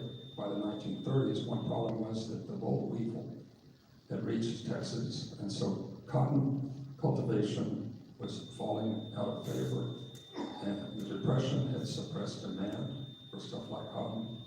And by this time, Hamilton is the end of the line, because in about 1937, the tracks from there up to Stephenville and up to Comanche were removed. That was the first retraction of the Cotton Belt eastward. And in 1941, the portion from Hamilton to Gatesville would be removed also. So here we've got another view, late in time, some of the last in-service photos. This depot, brick depot, we're going to be seeing a little bit more about it. It never had a brick platform up front. This is the stockyards at Hamilton that were built. So this is a kind of a now and then re-photograph the mill picture here, burned in the 1940s. The grain elevator towers are still there with a vertical leg, but not used. And so that's how it looks today. So the depot had to be moved out of the way to make room for the new brick depot that was going to be built. And so here it's been jacked up and it's being moved, but we don't know where it's going to. But we suspect it went west to one of the other new cotton belt stations in small towns, either Gustine or Lambkin. Maybe this might have been the depot at Carlton and getting repainted. So this is a construction view of the brick depot at Hamilton. The cotton belt did not hire outside architects and designers and builders. Instead, its workforces built these depots. There was a tremendous wave of depot construction in Texas, starting in 1910 and for the next several years, because in 1909, the Texas legislature passed the state's first Jim Crow law and mandated that every railroad station in the state had to have separate waiting rooms for black and white people. Now, there was not a single black person living in Hamilton County, right? But it's a state law. I, years ago, purchased a Santa Fe depot in Demise, Texas, up in the Panhandle, and moved it down. I've got a real estate project in Austin, and it also had a black waiting room. There's hardly any black people in the Panhandle in 1930. In fact, there's none in the county, just like this county, but still, there was the force of state law compelling it. And you're going to see, the glass is not in yet, but the upper parts of these windows were built with stained glass. And you can see the men at work here. The waiting room that you're looking at on this end is the white waiting room. So this is after completion. You can see the James drugstore credit on the front. And the uppers of the windows here had stained glass. Somebody bring me that iced tea on the end of that table. Thank you. And so you've got a crowd here gathering, and of course, the automobile there kind of is a precursor to the end. If you think about it, it was a remarkably short time here. The railroad got here in 1907, 1941 was gone, and they were so excited to see it come, and of course they were sad to see it go. Here's a photo fairly soon after construction is complete. And I'll note the train order signal, you'll see it there.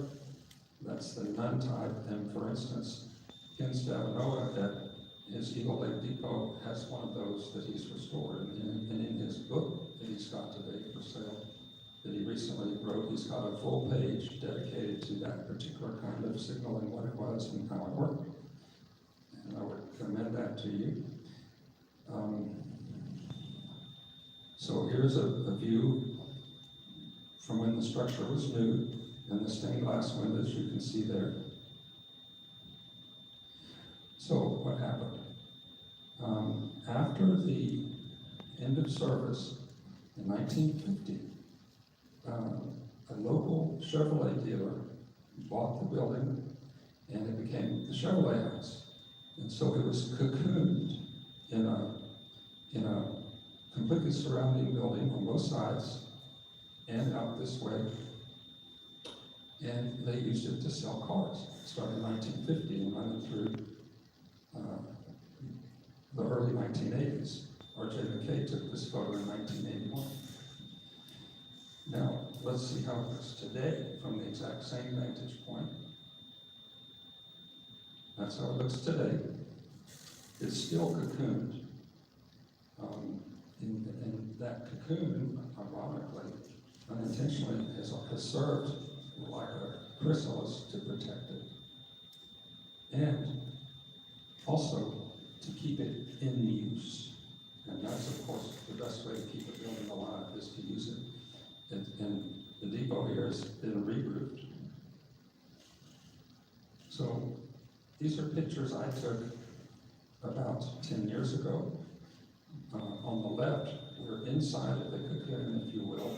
We're on the west side of the depot, looking east. And I took a picture of the tile mosaic floor there. And then I took a picture of the freight room, because nobody ever takes pictures of freight rooms. But that will show you, and so Cotton Belt personnel built these trusses and, did all of this work, and it's all still there. So I went back 2 weeks ago, because I wanted to get some pictures to show you what it looks like now, okay? So, on the left is your inside of the operator's bay, and now you can see the stained glass that I was telling you about. And this cocoon that I told you about has protected all of this. This building is now owned by a cabinet maker. And you can see that he's got equipment in here. And you think, well, that's bad, but actually that's good, because to make this work, he spent $500,000 to upgrade the electrical system in the building, make it more robust and safe. This is kind of a mission style. On the inside, you can see that heavy trim. You're looking into the hallway, and on the right there, ticket windows, separate for black and white, but completely identical. If you'll look back to the image at the left, that is an original light fixture. They could tell by the wiring. And there's a number of those, and even the Chevrolet house just left it all. It was just a remarkable save. Now, if any of you needs a new project, let me just tell you that this building is for sale. Because I go to take these pictures, and Dale Cunningham, who's got it, says, by the way, and so if any of you wants to buy a depot in Hamilton, Texas, come talk to me, and I'll put you in touch. You can see the mosaic floor there. So this is an earlier image, and you can see some of the Hispanic track workers on the right with their tools.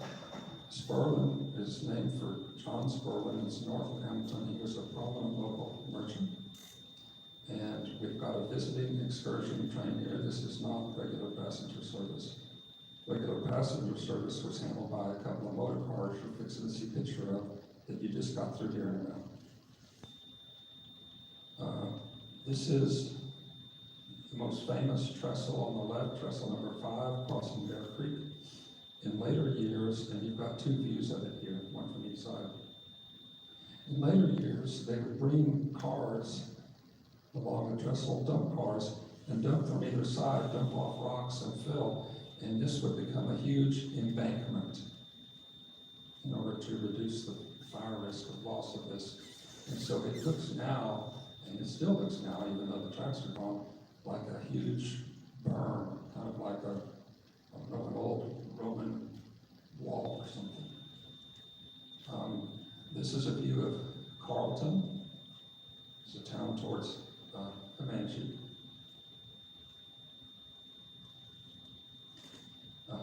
In April of 08, remember I said that the first train was December of 07. There was a huge flood, and the Leon River flooded and did a lot of damage. So there's some shots here. Here's a shot of Alexander after the flood. This, I don't know why it's not showing you the bottom, but it's a great flood scene. It's a water tank. Let me go back one and see if it'll look better. Glitch. And so this map shows the original route. You can see the logo there. Equipment register. Here's a mixed train. These trains were very short. Passenger car at the back and a way car is a second at the back. Here's your motor cars that the prior speaker was telling you about.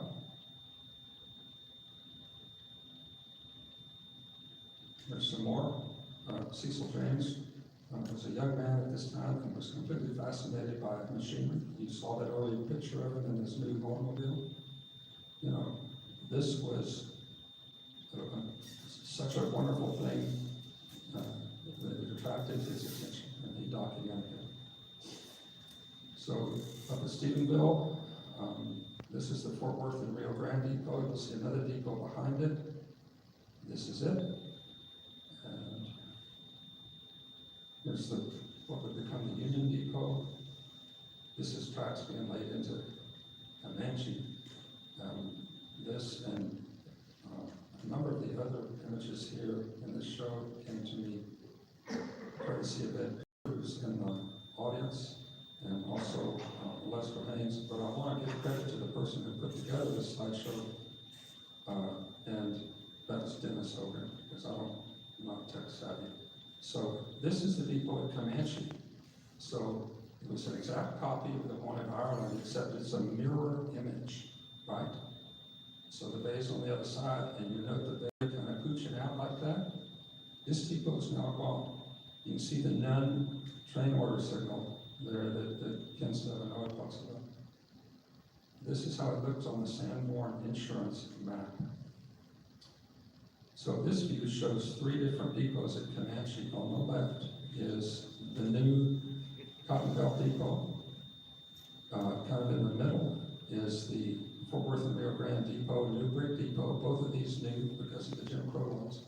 And then on the right is the first wood frame passenger depot that Fort Worth and Rio Grande built.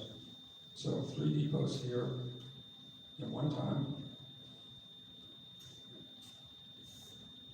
Now, I made this to show you something. A satellite image. At the top is the Fort Worth and Rio Grande. It says Frisco, but it should be Fort Worth and Rio Grande, and Santa Fe Depot. Look down below, and I'll put a marker there that says Cotton Belt Depot. That's the slab. And you see that pooch where the bay window was. And if you go walk on here, on the floor, you're going to see some of that hexagonal floor tile, that same mosaic pattern that survived there. And so what you're looking at here is the far western end of the Cotton Belt Empire. Okay? Here's a view of that long trestle. This is another one of their depots. This has been moved there. Those kegs are got rail spikes. This is Stetson, where the lines split. There was a Y there. Top view here, I tried to capture in the satellite image the Y. You can see it there, and then you see it colored yellow in the topo map below. And here's how the system looked at its apotheosis, at its largest. You can see it in Comanche and Stephenville. Here's their schedule, which we're going to skip over. This is a newspaper article. They misspelled construction, but it showed an artist rendering of the depot in Ireland. And we're now going to see some pictures of it. This is it being built, okay? So it's a carbon copy of the one at Comanche that's been mirror image flipped, okay? Now, this was not a town. This is a town platted specifically at this time by the railroad, which they hoped would grow up around this depot, but that did not happen. I had an aunt who owned this depot in the 40s and 50s as a rental property. You're fixing to see some pictures of how it looks now. This is another construction view. Note that it looks like it is flat level with the ground, and it is. But when they built it, they didn't dig trenches for footings. Instead, they kind of scraped away a flat spot. And what you're looking at here, the white horizontal line is going to become ground level. Below that is concrete foundation walls, and the brick is above. So this is before they built the porte-cochere over the porch. So here's how it looks. I went last weekend. Ranch is just only about 15 miles from here. The roof has had to be replaced, and you're looking at the freight end. Here's how it looks from the front now.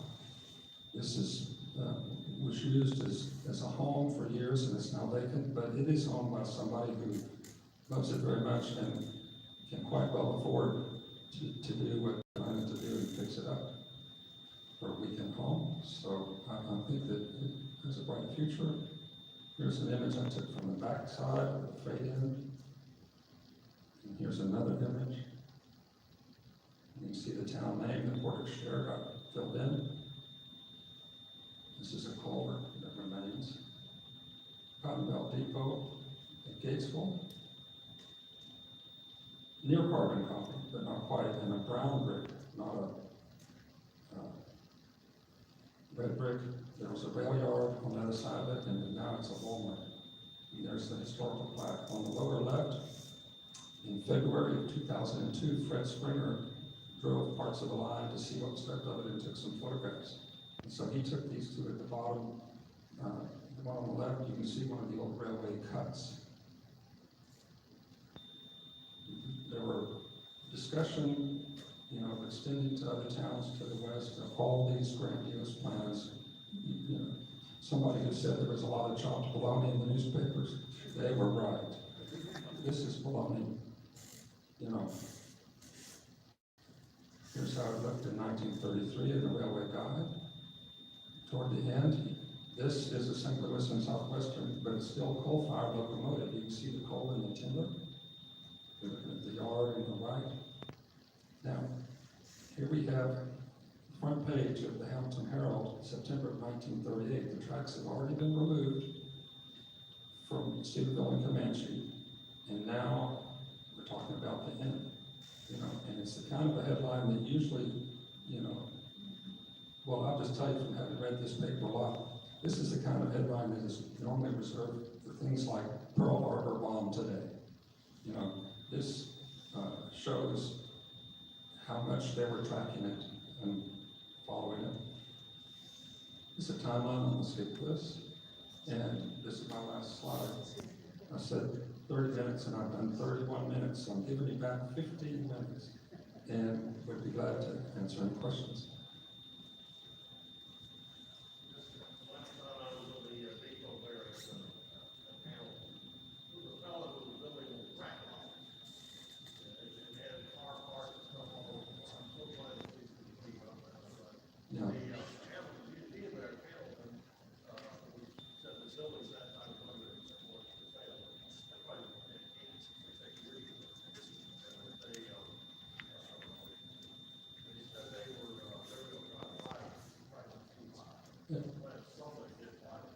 Well, and the price, anyway, I don't want to belabor that, but yeah.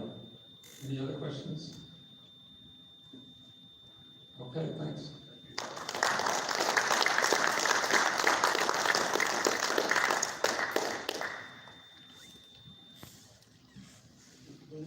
Appreciate it.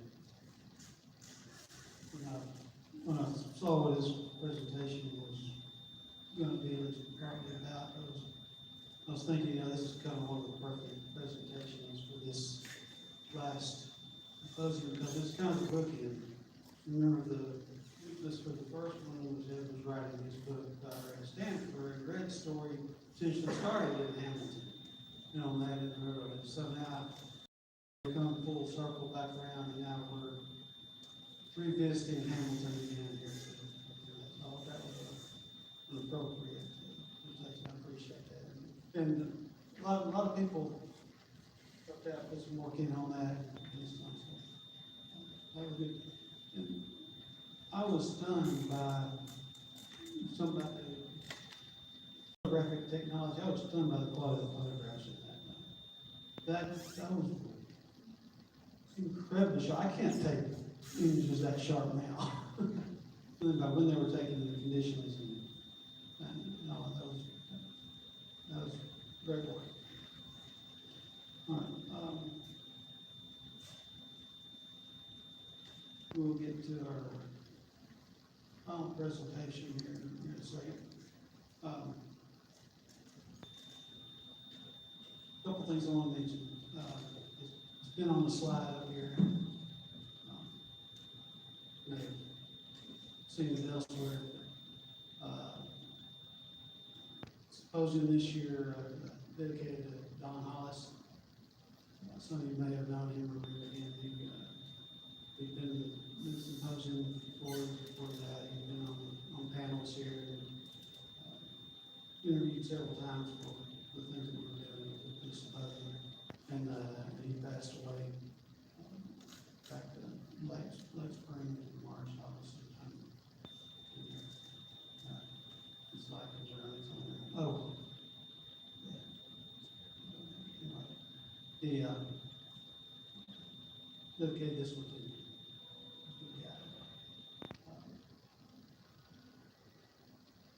This form will end, but we'll still have a Facebook group for the symposium. There's still a webpage. The conversation and knowledge and sharing and learning does not have to end today. If you're not a member of the Facebook group, get on there. The program has a QR code, you can link to it. URLs are there, kind of Facebook, very kind of the webpage there, kind of route.com. So stay in touch. I'm on there.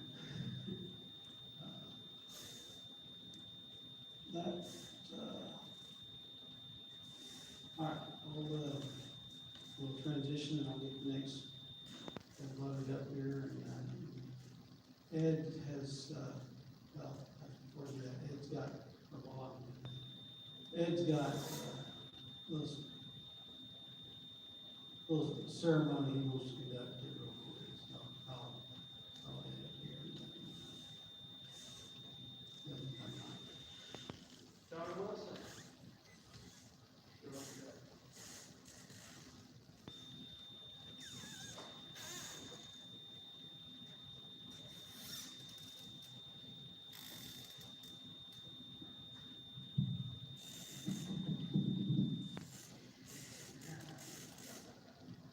You just heard William Osborn's great presentation on the Cotton Belt's West End. I supported that presentation. A little bit of some photos from this album here. This was put together by R.J. McKay. Back in the day, R.J. McKay, Gary Powell put some time into cultivating Maxine Haven or Havens? Havens. Havens. She is the daughter of the man who took the photographs. Osborn presentation. Well, I sent R.J. McKay some postage, but he could mail me this photo album, about 150 photos from Hamilton area.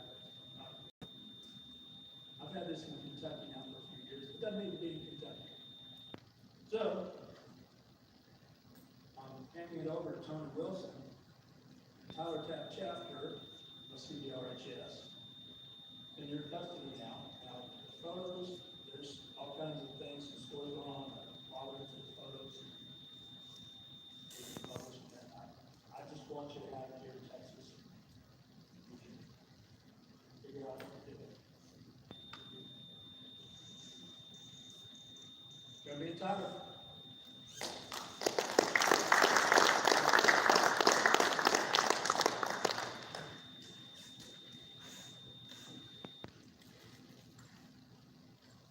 That's fantastic. Thank you. Dennis has just been incredibly generous and accommodating over the years. Every year I get emails from him, hey, I've got an idea, I can do this, and I can do this, and I can do this.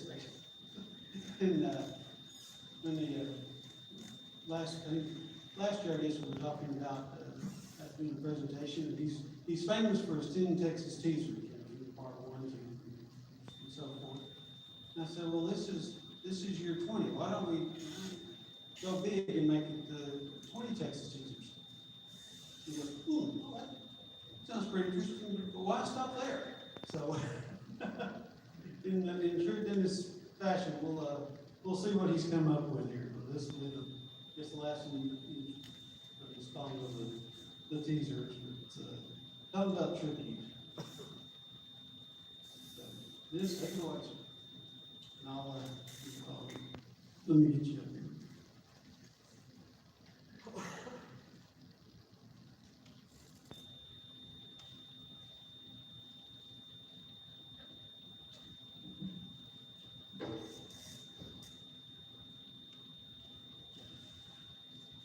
Right there or left? Right, okay. All right, very good. All right, well, first things first. I want to thank Jason and his family for hosting this for so many years. Really appreciate it. It's been a lot of fun. Next thing I want to say is, I finally figured out why Jason put me at the very end of this lineup. I think he figured that, after lunch, after 6 other presentations, that if they couldn't put you to sleep, I'll finish the job. So as Jason mentioned, in years past, I think I've been here since 2018 or 2019, almost every year I've had a little presentation called 10 Texas Teasers, which was just a hodgepodge of images and themes and so forth on Texas railroads. And kind of over the years, there's been a little bit of creep. It started out as 10, and then went to 12, and I don't know, maybe the last one was 15 or so. Thinking about this year's program, I thought, well, I'm not going to restrict myself to 10, and since this is the 20th symposium, that I would dedicate a Texas teaser kind of program to strictly to the Cotton Belt as a tribute. So that's what I have here. I'm going to cover more than just Texas in this presentation, since the Cotton Belt obviously covered more than just one state.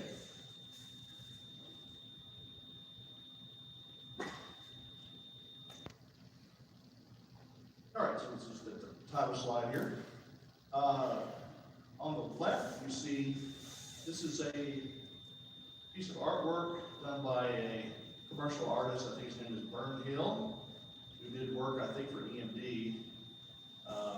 Correct me if I'm wrong, but he would do artwork for, kind of promoting EMD or General Motors diesels for various railroads, and this happens to be the rendition for the Cotton Belt.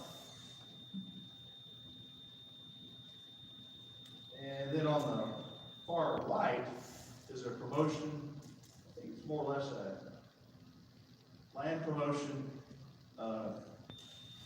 promote, going to Texas to settle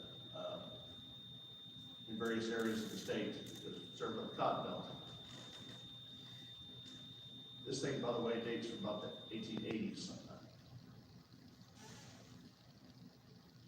By the way, this is going to be a much shorter program. All right, here's a page dedicated to freight service, which was really Cotton Belt's bread and butter, especially in later years.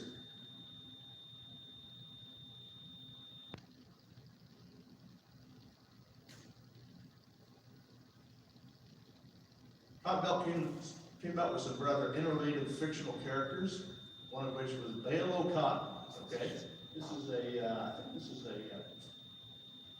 Supermotion ink blot. That's what it is. Ink blot, which oddly enough is wording down below was made from cotton. So from 1933.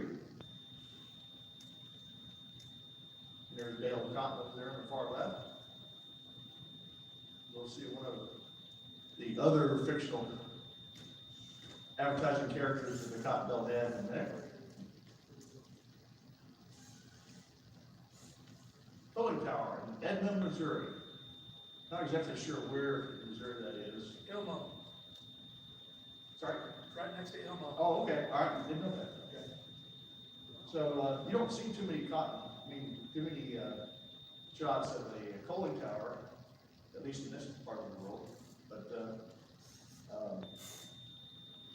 this is from a postcard that I found. Incidentally, I found a postcard on eBay the other day, supposedly of the Cotton Belt coaling tower in Waco, or East Waco. And I have it confirmed by an authority here, whose name is Bradley Linda, that it probably is a legitimate photograph of the Cotton Belt coaling tower in Texas.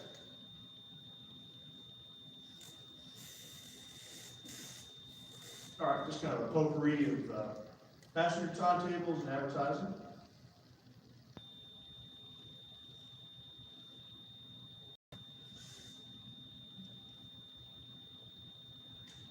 Seems to be a distinctive color similarity between the various timetables.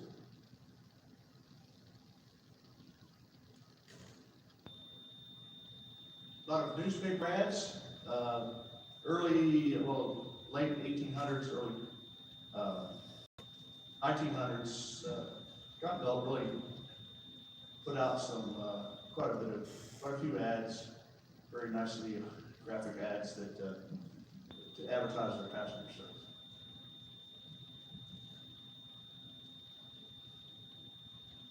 You would certainly get the impression from these ads that they were eager to promote their passenger service, at least in this early years.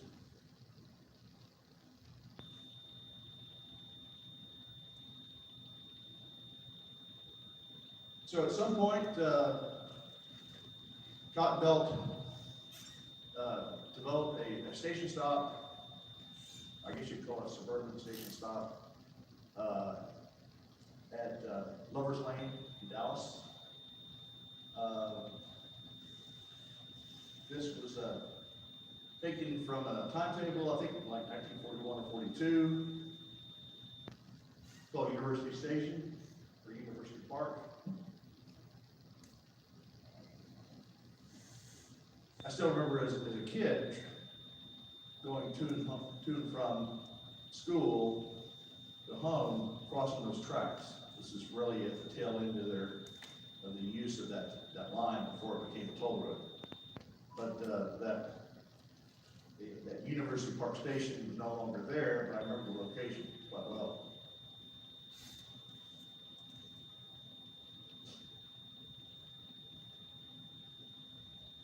Here's a rarity, a ticket stub from Mertens. How many people know where Mertens was or is? All right, Jimmy, where is it? Down that way. Down that way, all right. I think this was on the Hillsborough line. Correct me if I'm mistaken. Cotton Belt had a line in Hillsborough, Texas. Merton, huh? Highway 22, about halfway between Fort County, Hillsborough. Okay. All right. Very good. The back stamp on the back of this says Merton.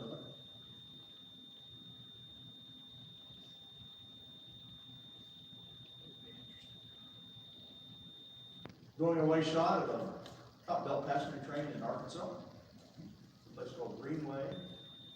Not sure where that is. Anybody know? It's where? I think it's far northeast. Far northeast. Okay.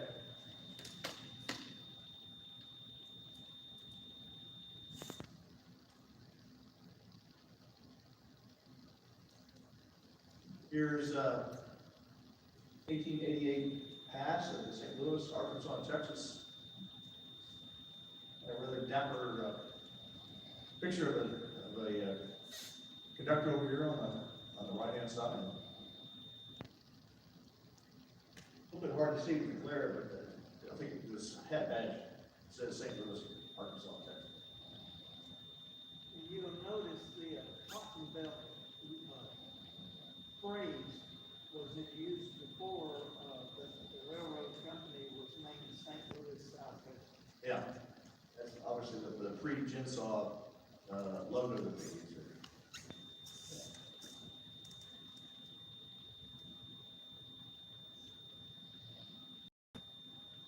Rather nice fortress of the depot that once stood in Greenville, Texas. No longer there. I think in a modified form, it was still there in the early 70s.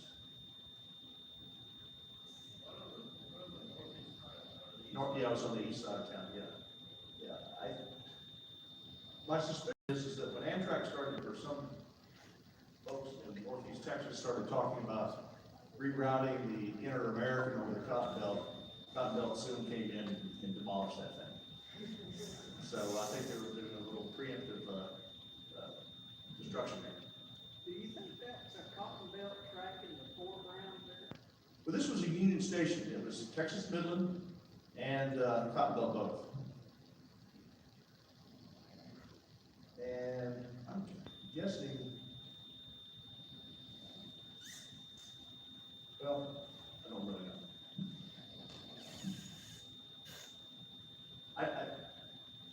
I think Texas Midland would come in, head north, and then back into the one side of the station. Does that sound right? Yeah. North side of the station. Yeah. So yeah, this looks like from the shadow. This is probably the south side of the station. Yeah.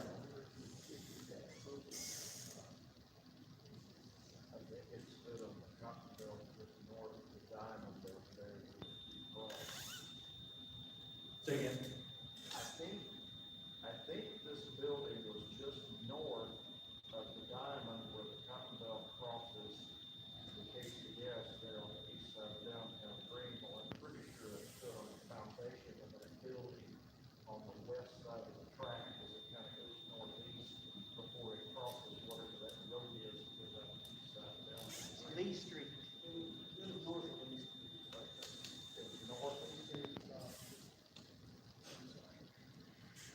I seem to remember going over that area after this was demolished, and there was still a white wooden depot that looked like Cotton Belt style. This might have been in the 80s or 90s. Yeah. You said it was north of Lee Street? Okay, Cotton Belt Freight Depot. All right. All right, this is familiar territory. I think some of it tribute to the venue we're at in College, Texas.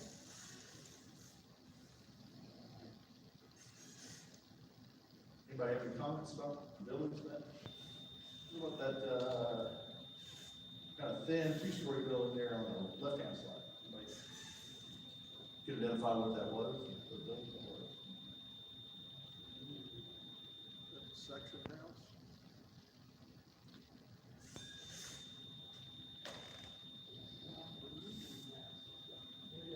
Is that the section house?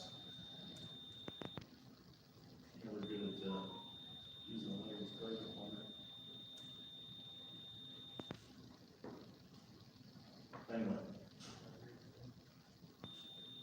Yeah, that's all. Thank you. Yeah.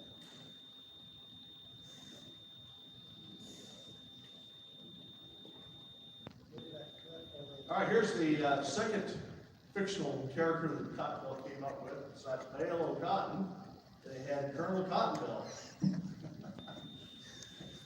Colonel Cotton Belt says, we got from somebody, let's see,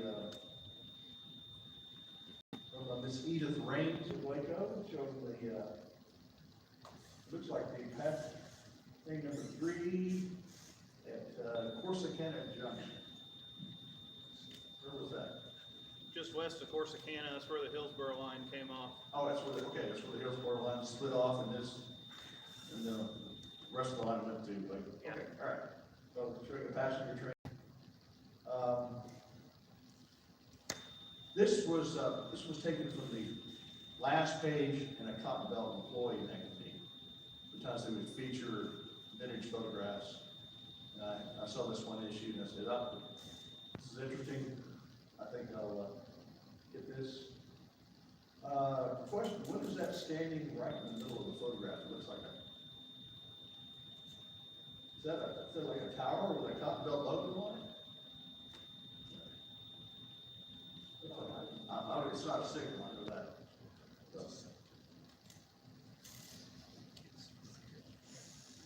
Anyway. Yeah, it's a little bit hard to make out. So this kind of ties in with Randy's presentation, the Eagle on Rails. This newspaper article here from the Fort Worth paper, they were just overjoyed at the prospects of getting the Eagle on Rails service, which they never got.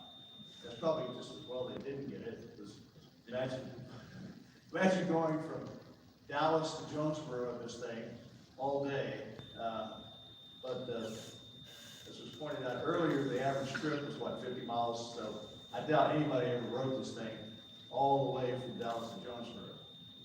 But Fort Worth was excited about prospects of getting this kind of service.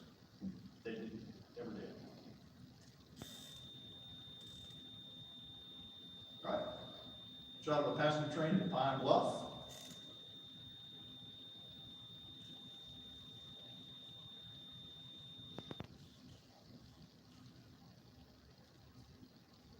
And then here's an advertisement for not only passenger train service, but bus service. Doing from Pine Bluff.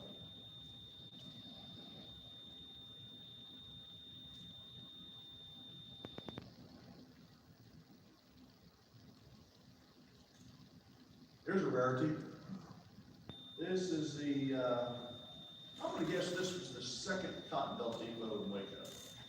I'm sure they had a very simplified structure when the cotton belt first arrived. And then, of course, this was torn down and replaced with the last cotton belt depot, which was destroyed or partially destroyed by a tornado in 1953.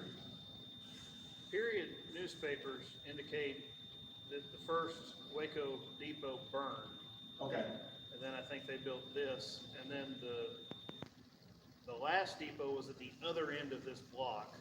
okay. Not This, the same, this not is, the same yeah, one. this is Third and Mary, and the new depot was at Fourth and Mary, right in front of the building behind it, Okay. back there. This just looks too elegant to be the very first depot.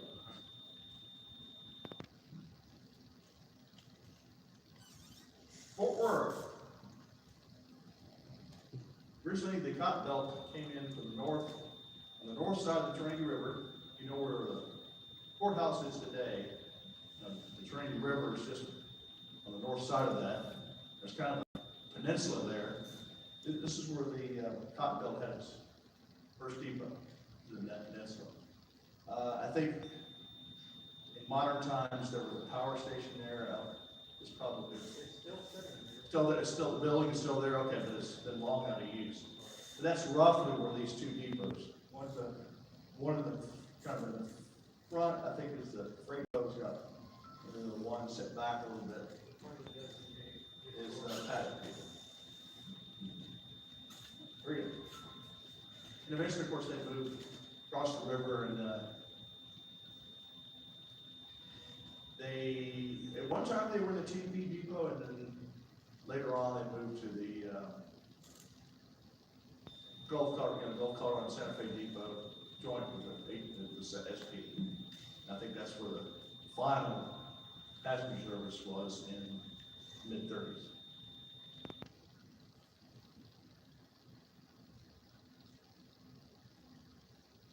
Some years ago on social media, somebody who had access to their father or grandfather or uncle's collection of photographs, and this is just a sample of what they offered. Several depots along the Cotton Belt, of course a winter scene there with the water tower, water tank. There's a lawn over there, and Addison there on the top right-hand side. The photographer was J.W. Hees, worked with the Cotton Belt at one point, took these photos. As I said, there are more of these. I picked 3.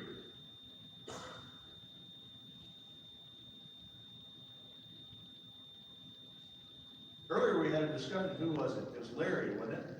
Is Larry still here? Okay, anyway, we talked about Hodge. And this is the bunkhouse beanery for Cotton Belt at Hodge. It's north of Fort Worth. And apparently it shut down for good in around 1975. That kind of resembles that tall skinny building you asked about in the previous. Yeah, it does. Maybe that was the bunkhouse or beanery for the colonies.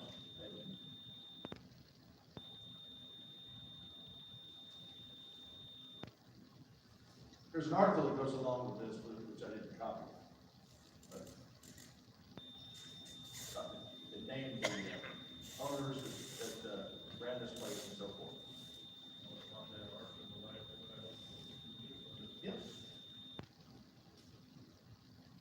this is one of many, young men. This is the excursion trains in the, Kings. This one happens to be out in Comanche. Baylor University has a whole set of these, and it's more than just Cotton Belt. They've got Santa Fe, Trinity, Brazos Valley, Katy, to various destinations with the Young Men's Business League. Is that in a particular collection? Is that the Texas collection? It's in the Texas collection. Texas, okay, yeah. Some of those are online, by the way.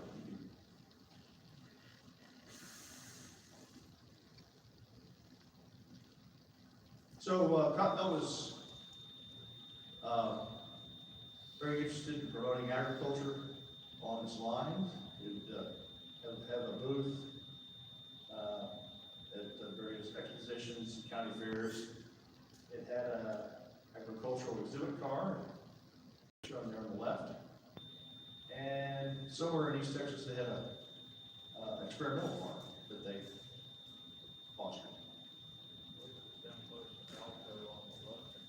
I think you're right. I think I remember actually looking it up, and it was on that branch, yeah.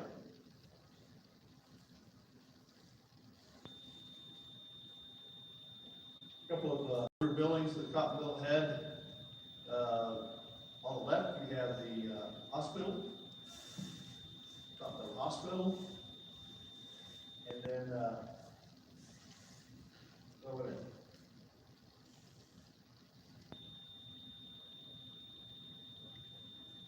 Well, I got the labels backwards. Sorry about that. Hospital is on the left, and the old Cottonville office is on the right.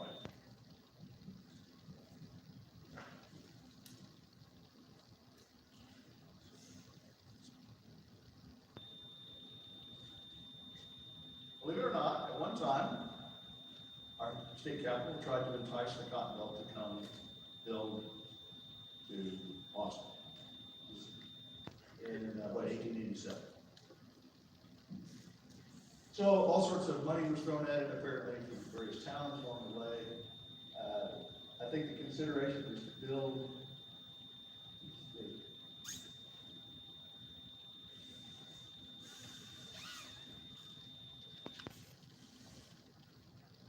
maybe from a Gregor. I read that back. Anyway, obviously it never happened, but it's another one of those what ifs, you know. And it makes you wonder if that money actually got turned over to the Cotton Belt, what happened to it.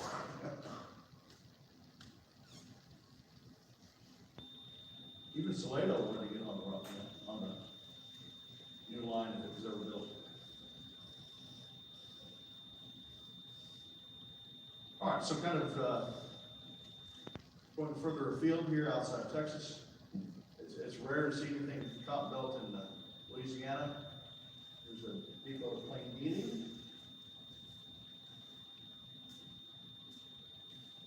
By the way, about the only depot left in Shreveport, they had a number of them, is the Central Depot, which I think was used by the Cotton Belt and maybe the LA at one time.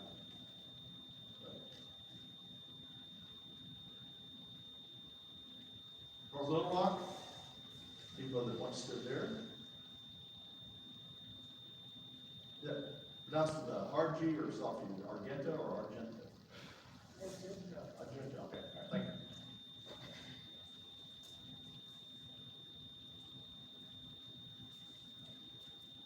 Okay, Malden, Missouri. So we got deep shot, at least one in Texas, one in Louisiana, one in Arkansas, one in Missouri.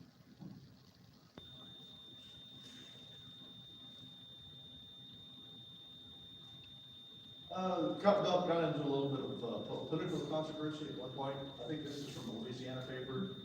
Don't know the details of the volunteer school tax, but if I were to guess, they would probably be avoiding paying it. Hence the editorial cartoon here.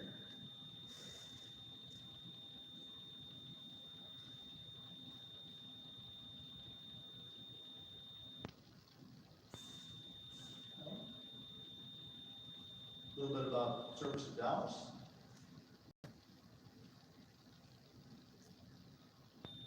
It was interesting up until, I don't know, I think sometime in the 1930s, cotton belt trains would come into Dallas. And then, I guess they would turn it or change the locomotive, and then it would go over to Fort Worth. Okay? And then the reverse would happen. It would leave Fort Worth, come over to Dallas, and then go up north to Addison, and then on the west. Excuse me, east.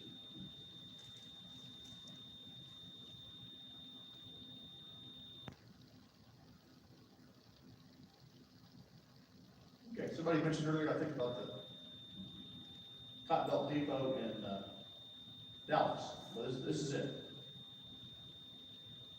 Doesn't really look like a railroad structure at first glance. It's built at the corner of Lamar and Commerce in Dallas. Currently occupied what used to be, I don't know if it still is, Greyhound bus station. How much of that original structure is incorporated into the bus station, I don't know. I don't know how much of it they, demolished and built, constructing the bus station. On the right here, you see logos. There's that archway there, the Cotton Belt logo, and right above it is Trinity Brazos Valley. They were also a tenant in at this depot. And the trains would come alongside here on Lamar Street, basically parked there, to unload passengers. The one on the left is promoting a UCB, United Confederate Veterans Convention. The caption up above is incorrect. There was no UCB convention in 1889. I went online and found a list of all the UCB conventions, and there was not one mentioned for Louisville. Excuse me, Nashville in 1889. So somebody in the library got their information incorrect. That has to be, that's, I forget the exact date, but sometime in the early 1900s, Nashville hosted the UCB convention. Dallas hosted it in 1902. You do know that.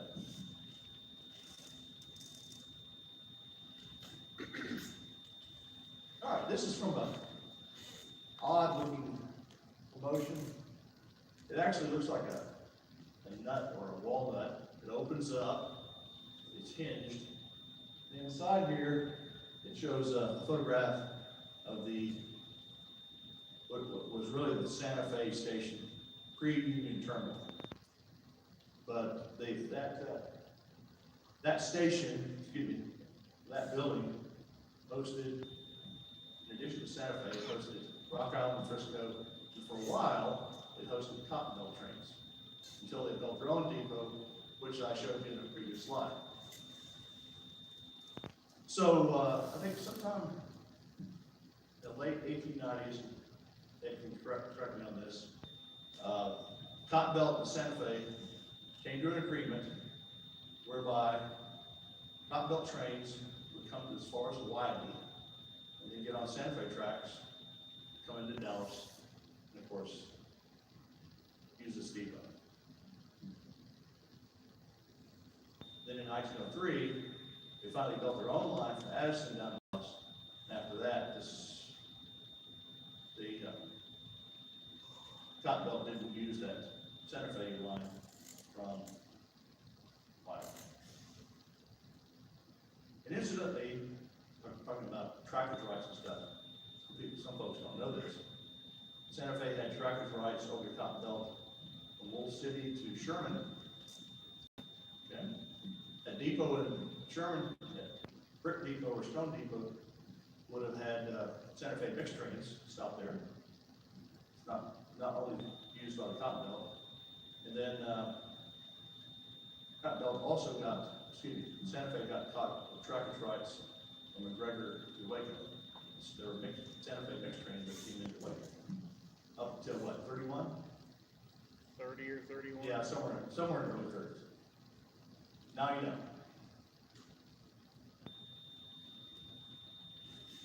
All right, some random newspaper clippings that I found, courtesy of newspapers.com.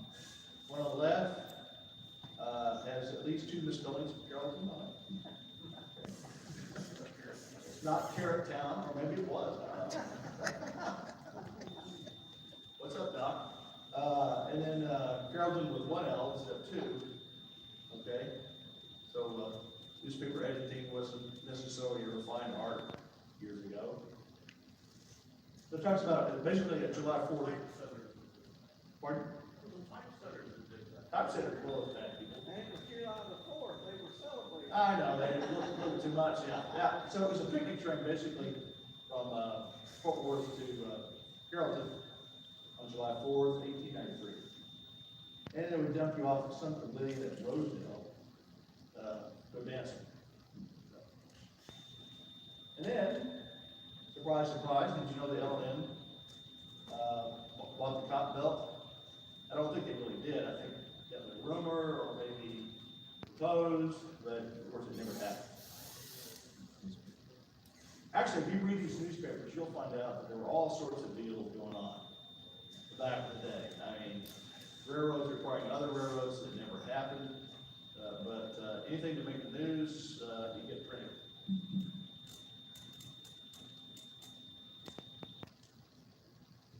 Fast Mail, Silver Springs, World Babies.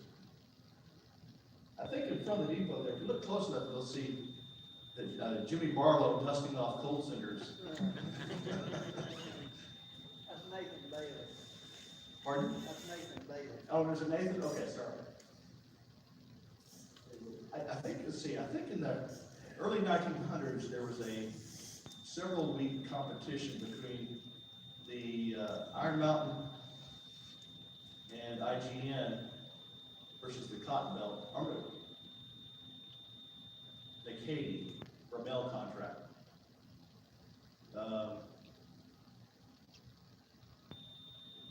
Anyway, I would guess this is probably one of those trains. They were in competition with one another to get the mail contract. Somebody wrote that up once, I think. That whole affair is quite an interesting read. It's in Arkansas Railroad or somewhere. Pardon? It's in Arkansas Railroad or something. Okay. It's quite an interesting read because it was recorded day by day, whose train got there first, which one broke down, which one was late, so forth and so on. All right. So if you thought the Cotton Belt was self-contained, at one time they offered through service, sleeper service, out of Memphis to Nashville. Didn't know that. Well, no wonder the LM wanted to buy. That's exactly, yeah, put 2 and 2 together, exactly. Actually, I think that would probably be the Inn in St. L, wouldn't it? From Memphis East, probably. Which the only interest we got. Speaking of Memphis, a couple of shots. The Cotton Belt in Memphis. One on the right is a Parker Lamb photo.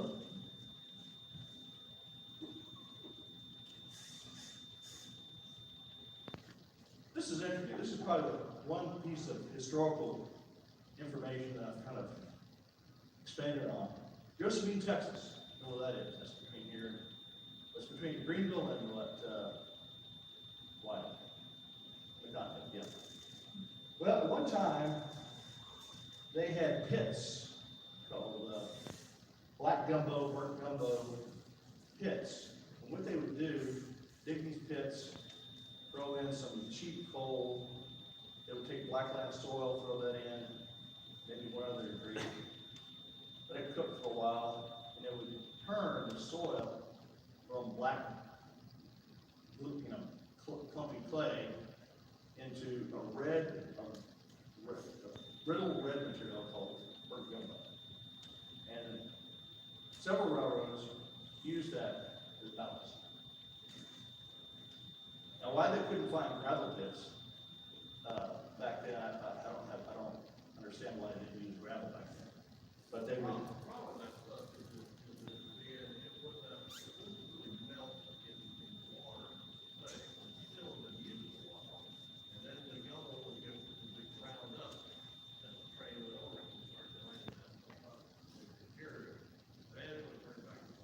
okay, well, I'm sure there was a downside to it, but for whatever reason, several railroads, not just the Continental, I've read articles of Katy, Texas Midland, had their, gumbo pits here in the state.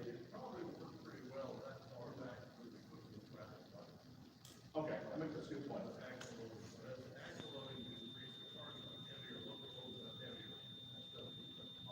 that's the reason why many railroads use gravel. Milwaukee use, Janesville gravel, Wisconsin, gravel ground. If you ever walk through a gravel pile, you realize you can't walk a gravel pile, you sink in. These railroads will use that stuff. We do that ballast every year, so you can hang the block, which locks together. Very good. If you look at, satellite map or even a topographical map of Josephine today, you'll see some elongated lakes, and that's where these pits were. In fact, if you go on the city or town of Josephine's website, they mention this. It's on their website. They're kind of proud of it.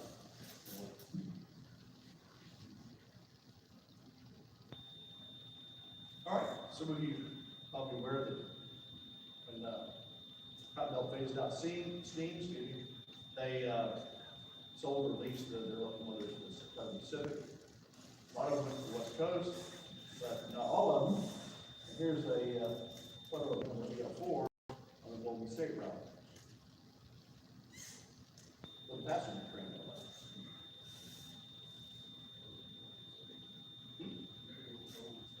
Yeah, Golden State. Well, number 44. I think it's Cherokee or Apache or something out there. You know, it's a long way to the area.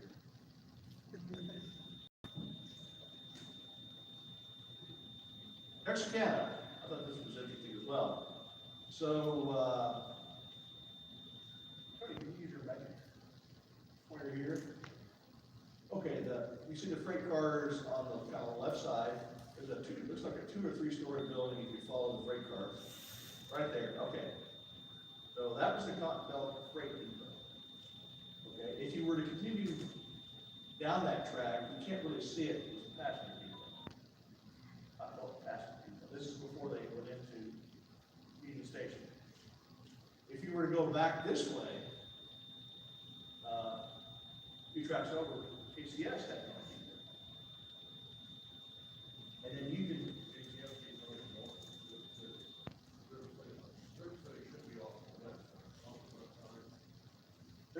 There's a train shed right there, down a little bit.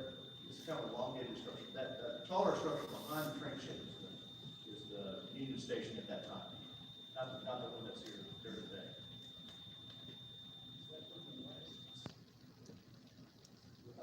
Northeast. Yeah, northeast. Yeah, because that row of hills is off to the east of the northeast. Okay.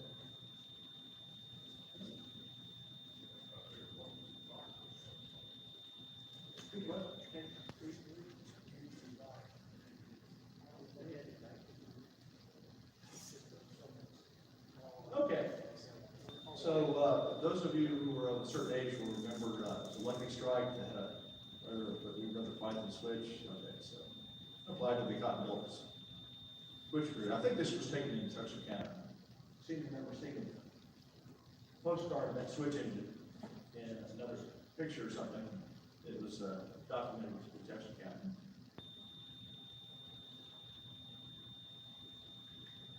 And then the last one.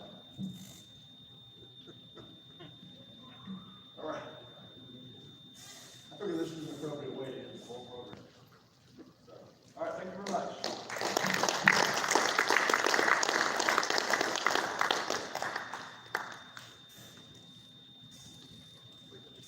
Please.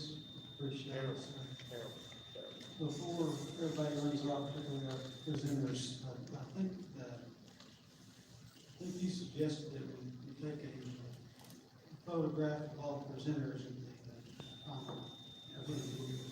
So if you get the presenters all together somewhere, try to get a picture of it. Yeah, again, Yeah, so all the presenters today can thank you way up front here for this shot.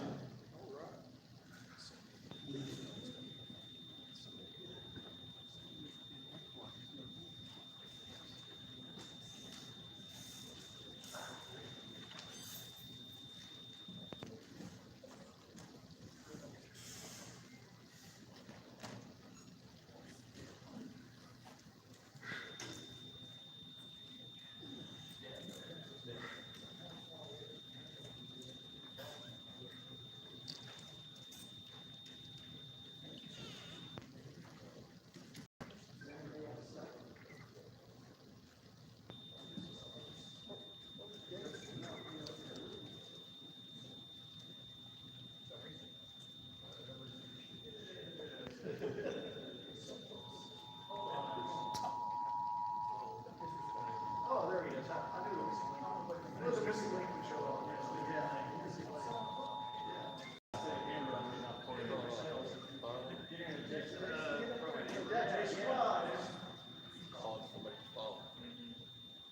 Tornado.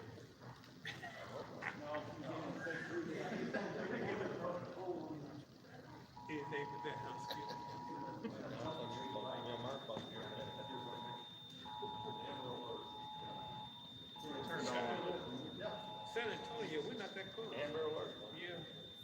Well, I'd like to be all over.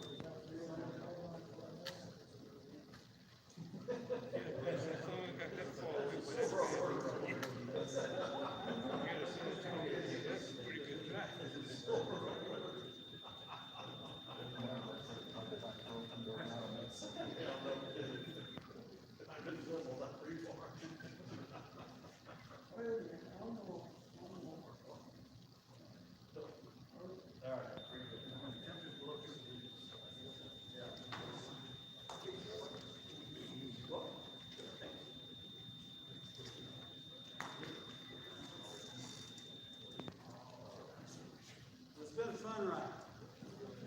Been a lot of work on it.